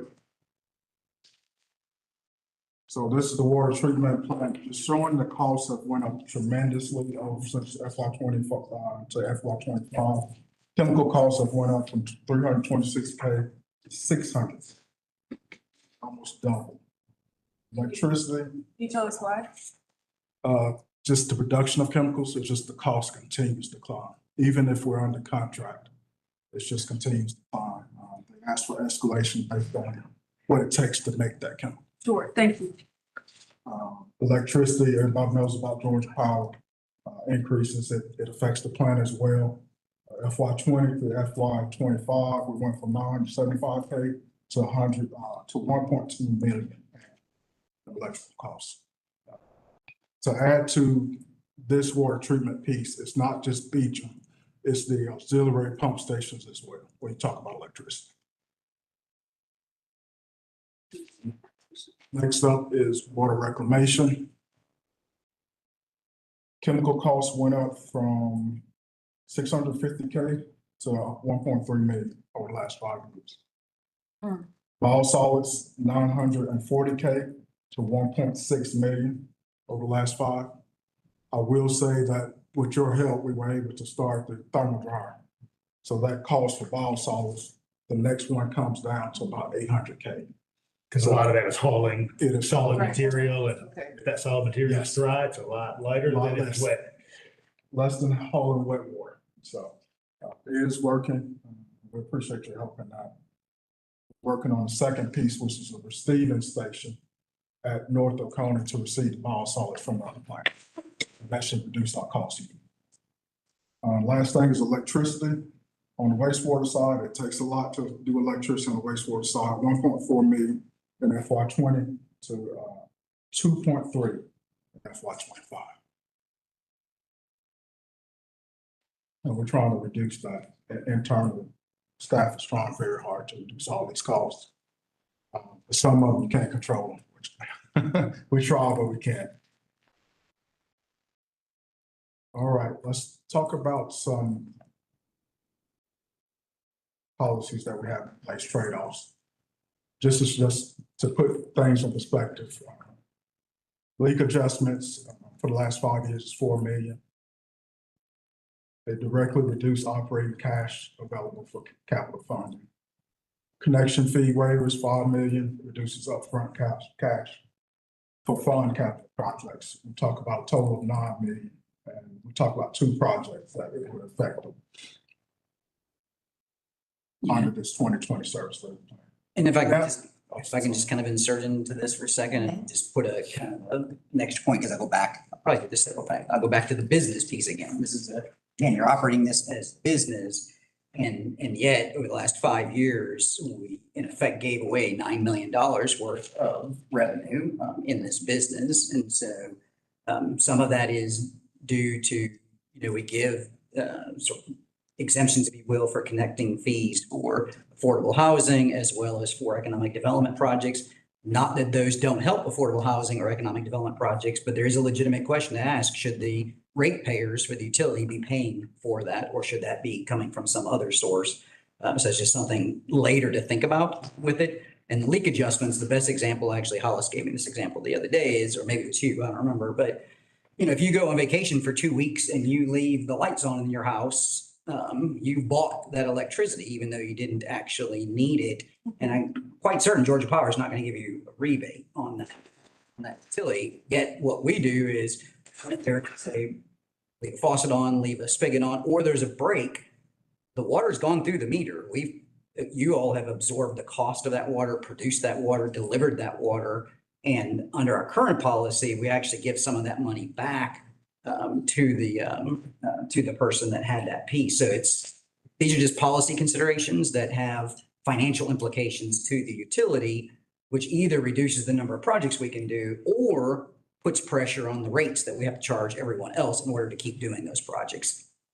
There's no action associated with these. We're sort of elevating those as a couple of policy decisions that have been made over the years that have implications to the enterprise. That's for those leaks, it's $4 million over 5 years. Do you have a number of how many households or business, how many users that is? I do not have, but I can get it to you. Right, because I'm sure we all have like individual stories of them, but to get some idea about how many people in the community are and how many are homeowners versus businesses would be interesting to know as well. No problem. If you could add the same, like repeat customer, like they have an ongoing issue, that'd be great. And there is a provision in our policy, correct, that there's a limited number of those. Once per 12-month period. 1 per year. And that's to kind of guard against a little bit of that so that you're not just constantly having a broken system. I don't know. 2 things, and this happened yesterday. I had not talk about this, but one, is there a fund, I think with Georgia Power? I don't know what the formula is, but there's some money that we get back that we use to help people who have had some financial issues. Yeah, we work with a nonprofit arm who's a. That's coming up, Gas South. That's what you're talking about? Yes, Yes, that's what she said. Okay, that was something I learned. And that's a new program. That is new. It just started. Okay. I think y'all approved it in November. Okay. Yes, Heard about the Gas South? that's cool. That's what he's talking. So my next question is, when there's a leak, and the lady said that she said that we came and turned off the water when they found the leak but it was on her side.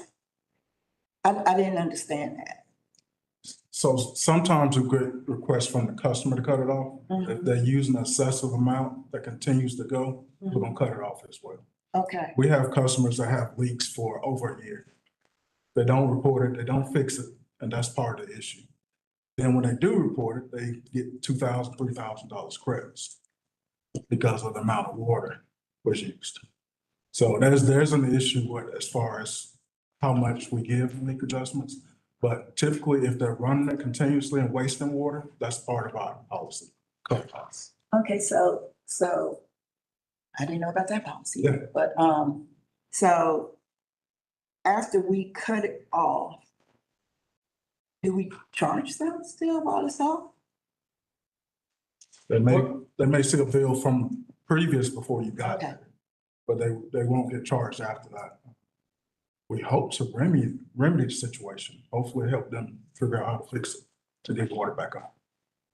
Quick, I got one more. I've been to the plant before and employees do a great job. From a hiring perspective, are y'all feeling comfortable with employees that you got that are finding the expertise as people retire and then working out water plant? I know that can be a challenge. It's still a challenge. Okay. We're bringing in people and we lose them as soon as we get them in. They go to other places because they get trained. Fund, money, salaries. I'll tell you, water treatment plant over the last 2 years was about 20 people. And you can imagine these skills that's needed to operate a treatment plant.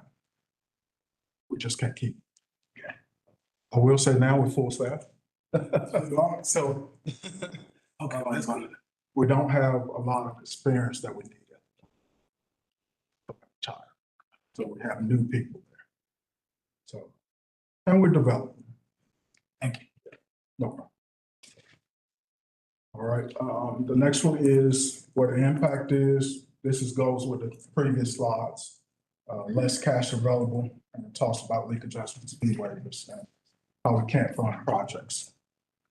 So again, I'll insert here for a second. So just to give you a sense of how other communities would potentially address these issues are that not so much on the leak adjustment piece, but on the piece that is the connection waivers. If there was a desire to provide connection waivers for affordable housing, you would look to your affordable housing fund to provide that, not the utility. If there was a desire to provide waivers for those associated with economic development, you would look to your economic development fund, not your utility. So that's how other places do it. We have not here. It's just we have foregone those revenues in the utility piece of it. But again, it has an impact. So that's why showing this. It's something that we could look at going down the road.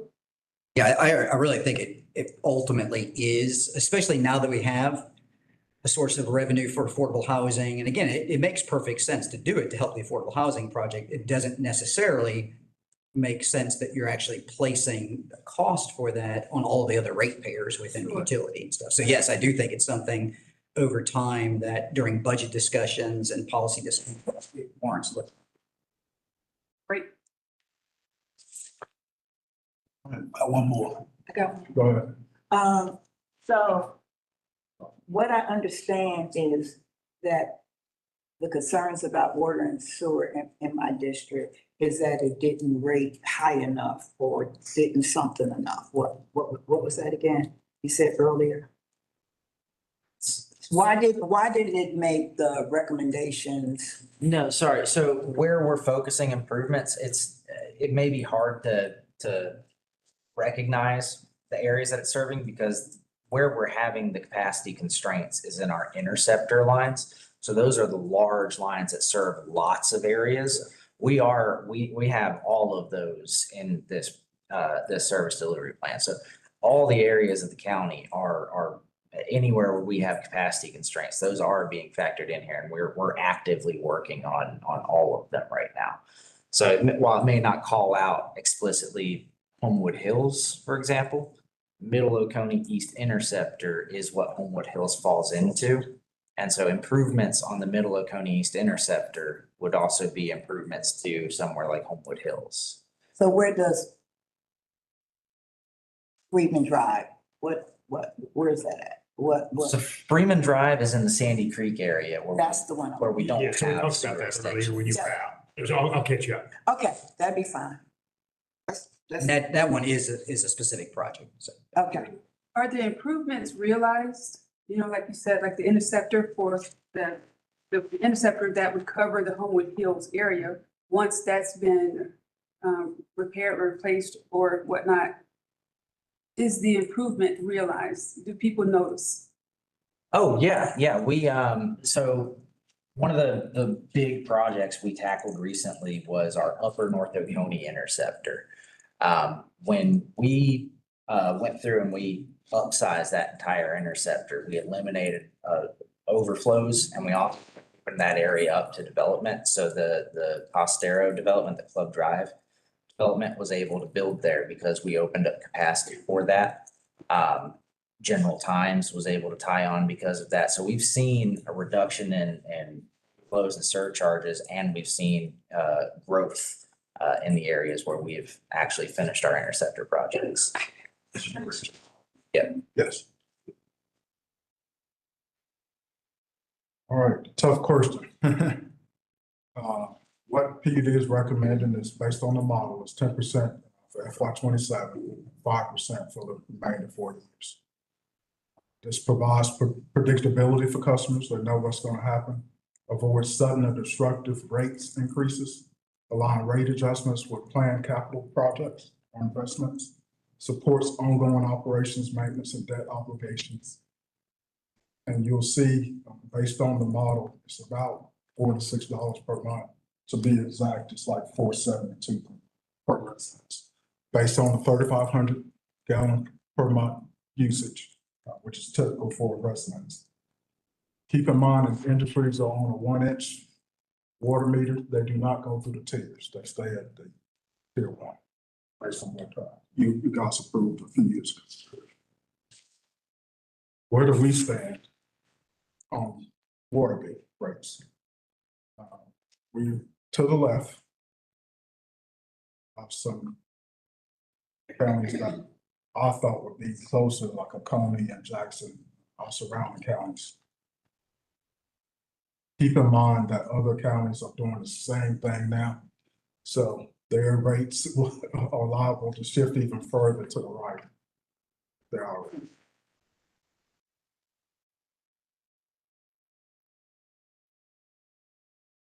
So this is Commissioner Thornton, this is what you're talking about, a dedicated assistance fund, customer care.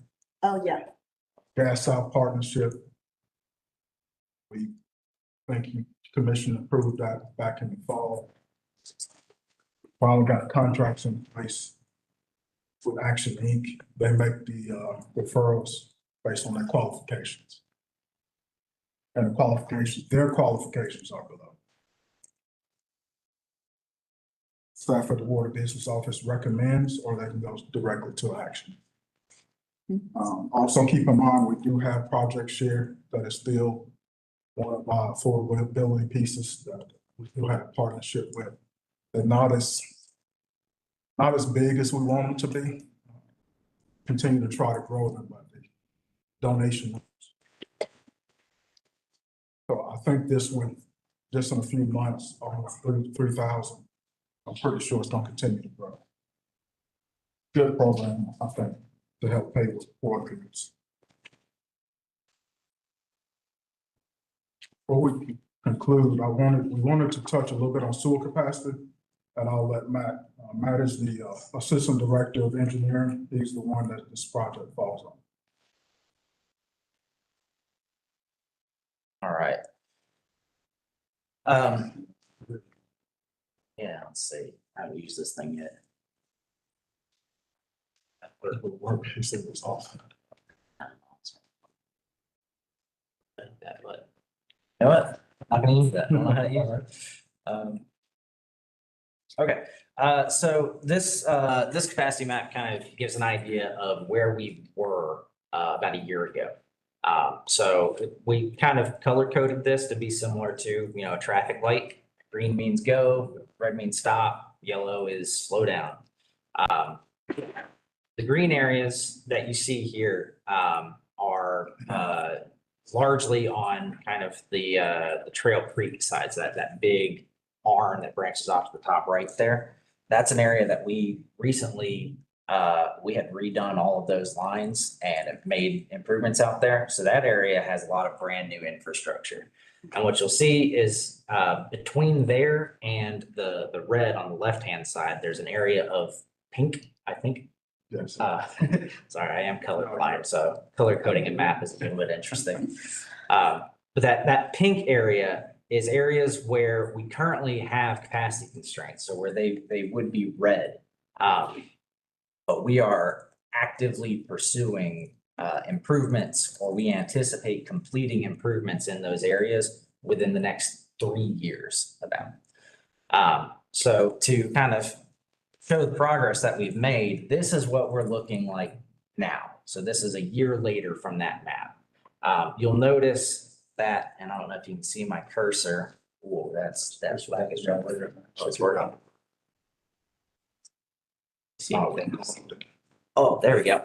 All right. So you'll notice right here, we finished that upper North Oconee interceptor. That was that project I was just talking about, which opened up capacity to all of these basins right there. We also were able to find and do sewer improvement, this basin over here.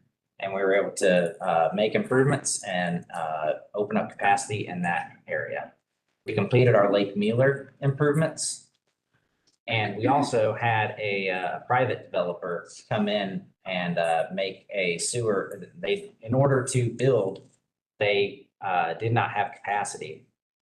So they built a sewer improvement for their development that actually opened up capacity to the rest of the basin. You'll see that on this plan, there's also, and I have an eye doctor's appointment on Thursday, so this is hard for me here. But there's some lines in orange. Those are planned projects that we have. So the Middle Oconee East line here, that line kind of connects to the Brooklyn Creek line that we just finished. And there's Brooklyn Creek Phase 2. So by tackling that project kind of from both ends, we're reducing a lot of the local problems in this area. And we're also basically fixing the sewer all the way to the plants. We do that, we expect that sewer will actually also maybe improve in these basins, but we're still continuing with our project and continuing all the way up to the Mitchell Bridge Road. That Mitchell Bridge line, that's what serves Homewood Hills and everything. Now you'll look at these red areas, and we do actually have things ongoing right now. So in Homewood Hills, we're also looking at tackling that from kind of two directions. So right now we're doing an SSES, a flow study in that area. We're looking for where are the problems and what kind of solutions are available to us to try and eliminate where we might be getting what's called inflow and infiltration. So rainwater or groundwater that actually makes its way into our sewer lines and uses up capacity. How long does a flow study take? We're expecting about 3 months. Yeah.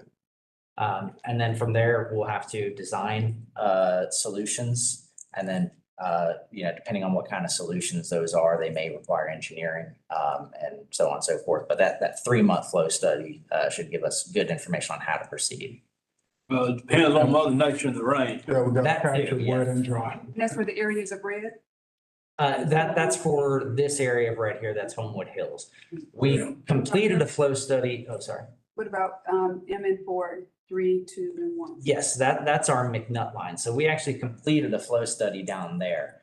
And we are moving into engineering design right now for a sewer interceptor improvement. And what that will do is that will gradually, as we move forward with it, turn all of these back to green. Cedar Creek, we're currently designing a flow study. I actually have reached out to see if we can go ahead and get that moving. So I'm expecting some movement on there within the next couple months to start a flow study in Cedar Creek, which will help us target and identify what kind of improvements will need to be made there to alleviate any capacity constraints. So where you see red, even though it's not pink, we are making moves on it. It's just pink is something's actively in construction there and we expect that resolved in 3 years. Red, we are working on it. And Matt and Hollis, do you have an anticipated 2030 version of this? Oh, I don't. No, we just kind of took a snapshot of where we were and where we are, and we're kind of trying to keep track of that. No, that'd be great to see. Hopefully it's I mean, all green. if the projects that are in the list, in the slideshow, Yeah. it'd be great to see what that yields. Okay. I think if you just kind of wanted to take a snapshot of it right here, if you just picture all that pink being green, that's your 3-year outlook. Yes. What about the red? What's that? Wood Hills, The red. yellow. We're starting Middle Oconee right now. Yep. So I'm anticipating Homewood Hills will go yellow. Yes. Right. Y'all been hearing about holding tanks in your meetings. Holding tanks is kind of, it's their normal industry standard means and methods for doing developments on other, because we are really in good shape compared to some of our neighbors and other municipalities across the country. So like Greenville, they use holding tanks a lot for all their improvements they did on their river district. So once those developers build their infrastructure, it'll include those holding tanks. As Matt alluded to in some of his comments there, the developer did, he made capacity available. So like Homewood Hills, if that developer builds that infrastructure the way any other development would have to do, puts that holding tank in, it's gonna open some capacity there. We start in the middle Oconee East improvements. Once we get those lines upsized and we begin those projects, it frees capacity up starting at the plant. Yeah, you can kind of imagine it, if this area is right now a bottleneck, we're expanding the size of those pipes there, which would allow some of this flow that may be getting bottlenecked up here. It gives it a place to go. So these will turn green. These areas, like Hugh said, will likely turn yellow. And will also still be continuing along with construction. So those will be, that's just a matter of time until that turns green. But we're expecting to see improvements while we're making all this pink area green. I looked back here to like slide number 19, where you have a list of the projects. It would be helpful for me to know like what projects would help which of the red and pink and, because I don't know where these are. And so that's what we were asking before. So, I mean, I'm making some I see that big red part on the right side, and I know there's a couple of projects. There's a big project on Lexington Road that came through. I'm not sure, I can't really tell from this map, right? That one that's that the neighbors in Cedar Creek really don't like, and I can't tell if that's in the red area or not, but that's one thing. But in addition, I'm saying, well, maybe that Cedar Creek generator project over here is what's going to help that. So in some ways, it'd be really cool to just take some of these project names and put them where those colors are, so I could understand, because I don't understand the connection between this list and that. Yeah, that makes sense. Yeah, that's no problem. Yes, ma'am. What's also confusing is, I think a few minutes ago, Hugh commented on something that I think occurred at a meeting a couple of weeks ago. And it was, when developers come in and they they fix an issue that's on the list. And the way it's been stated, I've been hearing it, it's like, we hope that they'll come in and they'll fix it. But it's. Only we have them planned, for example, with the core project, that we were geared up, ready to go. We'd already had conceptual approval. We were in design. I mean, we fully were moving ahead with that project. A developer comes in and says, hey, we see a benefit to us doing it and controlling that timeline instead of Athens-Clarke County. In that case, they may take it over, but we have intention to handle all these projects. We're not sitting hoping developers will fix anything for us. I'm sorry. You didn't say anything wrong, you just triggered my memory. Well, what we require developers to do, just like any other municipality within the country, is that if they want to do a development, it's kind of the price of doing business here in Athens. They have to do the infrastructure to support that development. And to be able to put that infrastructure online, they have to make the offsite improvements as well. I understand the improvements, but I think when people buy land, they expect the land in the area and the infrastructure, the minimum to already be working. For it to be, especially if it's next to a longstanding community like Homewood Hills. Like that community is older than I am. And you would expect the infrastructure to be not in the condition that it is. So, to say for developers, the cost of doing business, I mean, everybody can't pay that cost. Yeah, I think They have their project costs and they don't build in that. Yeah, and I think it's associated somewhat with timing also. So, to Matt's point, there's a project plan. That project has a timeline attached to it. If a developer or property owner wants to do something sooner than that improvement, then that ends up being they get ahead of that and they actually start doing it. And actually, if you look at other infrastructure, Homewood Hills is a great example. There were other offsite improvements that developer was going to do, or that you all were going to require them to do, that had nothing to do with water and sewer. Think, for example, street improvements, off-site street improvements. I mean, there were a lot of questions about, well, can't they do something with the traffic signal? Can't they put lanes in? Those are all kind of related. But where you would run into a problem is if we were showing you a plan that effectively said, we have no plan to take those red areas, to turn them to yellow or turn them to green. We'll just let other people take care of it. That would be a problem. Because, and then in fairness, if there wasn't dollars available, that's the situation you would be in, because we wouldn't have the money to do those projects. But usually it's going to be associated with timing. They're just ahead of where the project is. And hopefully sync that up, but not always. I guess because it came across to like, oh, well, we were really behind, right? We were behind here. So in this thing, I guess I wrote this down before and it's still relevant, this question. This financial model that you're introducing now that financial model introduced 5 years ago doesn't appear to have been enough to get caught up. So does this new financial model allow us to get caught up with what the community expects in terms of dependable sewer service? Were we more behind? I mean, that's the impression we have out in the, that's being said. So is this model going to get us to a more acceptable place? I mean, there's always something that's going to have to be repaired and replaced, and some things are closer to the edge, but you want to do it responsibly. So do we have enough money in this financial model to get us to that place? Yes. Yeah. The rate increases requested will cover. Yes. Right, but they don't cover expansion into other areas. Which is like which is what like. And it was, and that was, that was part of our charter. So went back and read it. After our charter was established, but then 4-year service delivery plan was that been put in place to expand sewer and water countywide. So in essence, we plan catch up. Because those things did not happen. Right, but I mean, we can talk about that. And let's say we all agreed we want to do that, right?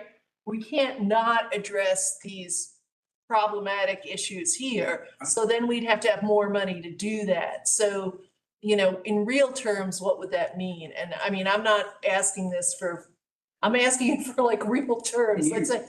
And you actually could do, the statement you made is, we wouldn't want to not take care of these. You actually could make a policy decision to say, we're not going to turn some of those areas red because we're going to open up a new area for development to keep the rates at whatever level and stuff. So, those are the policy trade-offs, because to your point, yes, if there was a desire to extend service into any of the areas where there's currently not service, this financial model does not anticipate that.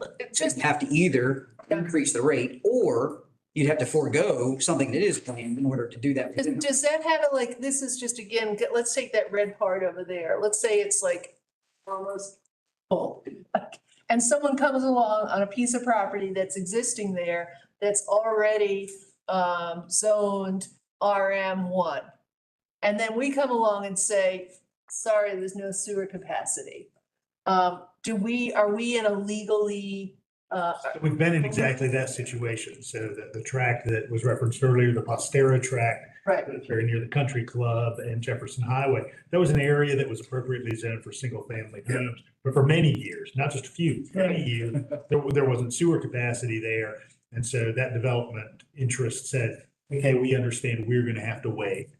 And they knew, hey, well, we could invest in sewer upgrades. They said, no, we're going to wait for the county to make their investment in these trunk line upgrades. And they waited, and thus now they're turning dirt or curbs. well, and there's capacity, but then there's also wasn't Homewood and Hills, wasn't there some leakage going on? I mean, like, there's one thing saying it's filled, and there's another thing saying it's filled, but it's also leaking and causing problems in the. Those leaks are rumors. These are rumors? Yes, ma'am. Okay. Well, they might be. There have been sanitary sewer overflows there, just like there would be in any other gravity Yeah. system, where there's root intrusion or people above the flush wipes and things that don't belong into the sewer. And those cause issues that the sewer would overflow. We also have some I&I out there. That's why Matt alluded to the flow study that we're doing right now, looking for that I&I. Some of the problems that were alluded to at Homewood Hills, I think maybe we're exaggerating. I know one citizen came up and said that she had overflow every time it rains. We went back, we researched, and that has not been the case. There hadn't been overflow in her yard for over 7 years. But there was mention of pipes being like you had to have that. I thought, well, did I misunderstand that tank? You had to have the tank because if it rained a lot, some water would get into those Right, pipes. so that's what I&I is. So I&I is inflow and infiltration. What that is, that's actually groundwater getting into our Right. system. So it's basically going from high pressure to, our pipes are empty, so there's no pressure in them. So that groundwater, when it rises up above the pipes, that groundwater is looking for low pressure areas. And But it's not, so it's going in, but it's not going out? Not coming out. yeah. Okay. And the other thing is illicit connections. It's not so much the pipes are leaking, but Matt says it's true. The water table gets up over the manholes and over the pipe, it gets in.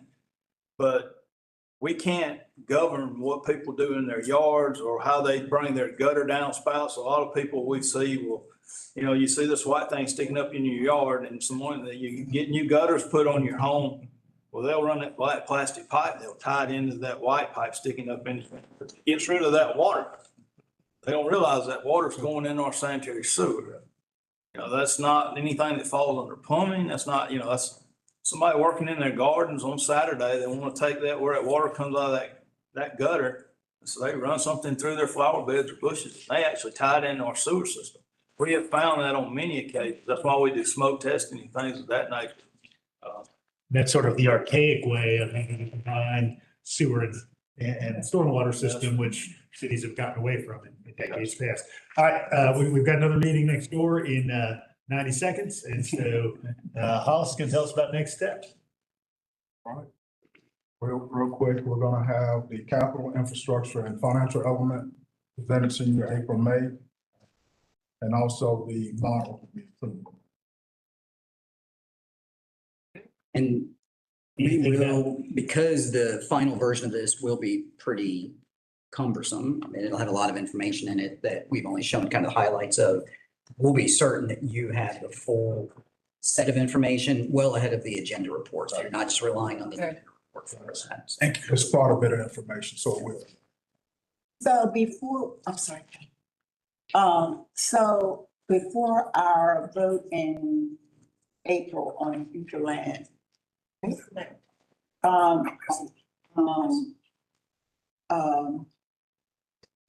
you're asking about the Freedom Drive corridor.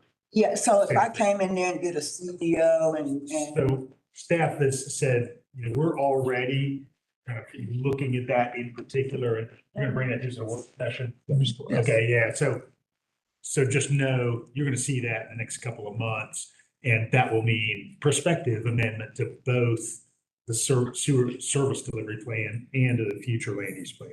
So those things. I'll just be upfront with you. I am not comfortable doing two separate things. If this thing is married, then I want to be able to have an opportunity to, but I don't know what the dollar is because that's what Bob said. but we're gonna meet Bob on whatever that date is. But I would wanna see that in whatever I'm voting on with the future land use. So among the things you could say is, we want to approve this map that, of course, Bruce has shown us and direct staff to do us with the Sandy Creek Basin. That still sounds like two votes, but okay. I'll wait till I meet with Bob and we'll, Bob, you wanna meet, still wanna meet with me, right? Okay. I just need a date. I thought I texted you back. All right, can I get a motion to exit the work session and enter an executive session for the purpose of personnel? Second. Got a motion from Commissioner Fisher, second from Commissioner Thornton. All in favor, please say aye. Aye. And can I get a motion to adjourn the executive session upon conclusion of it? All in favor, please say aye. All right, thanks, everybody. All right.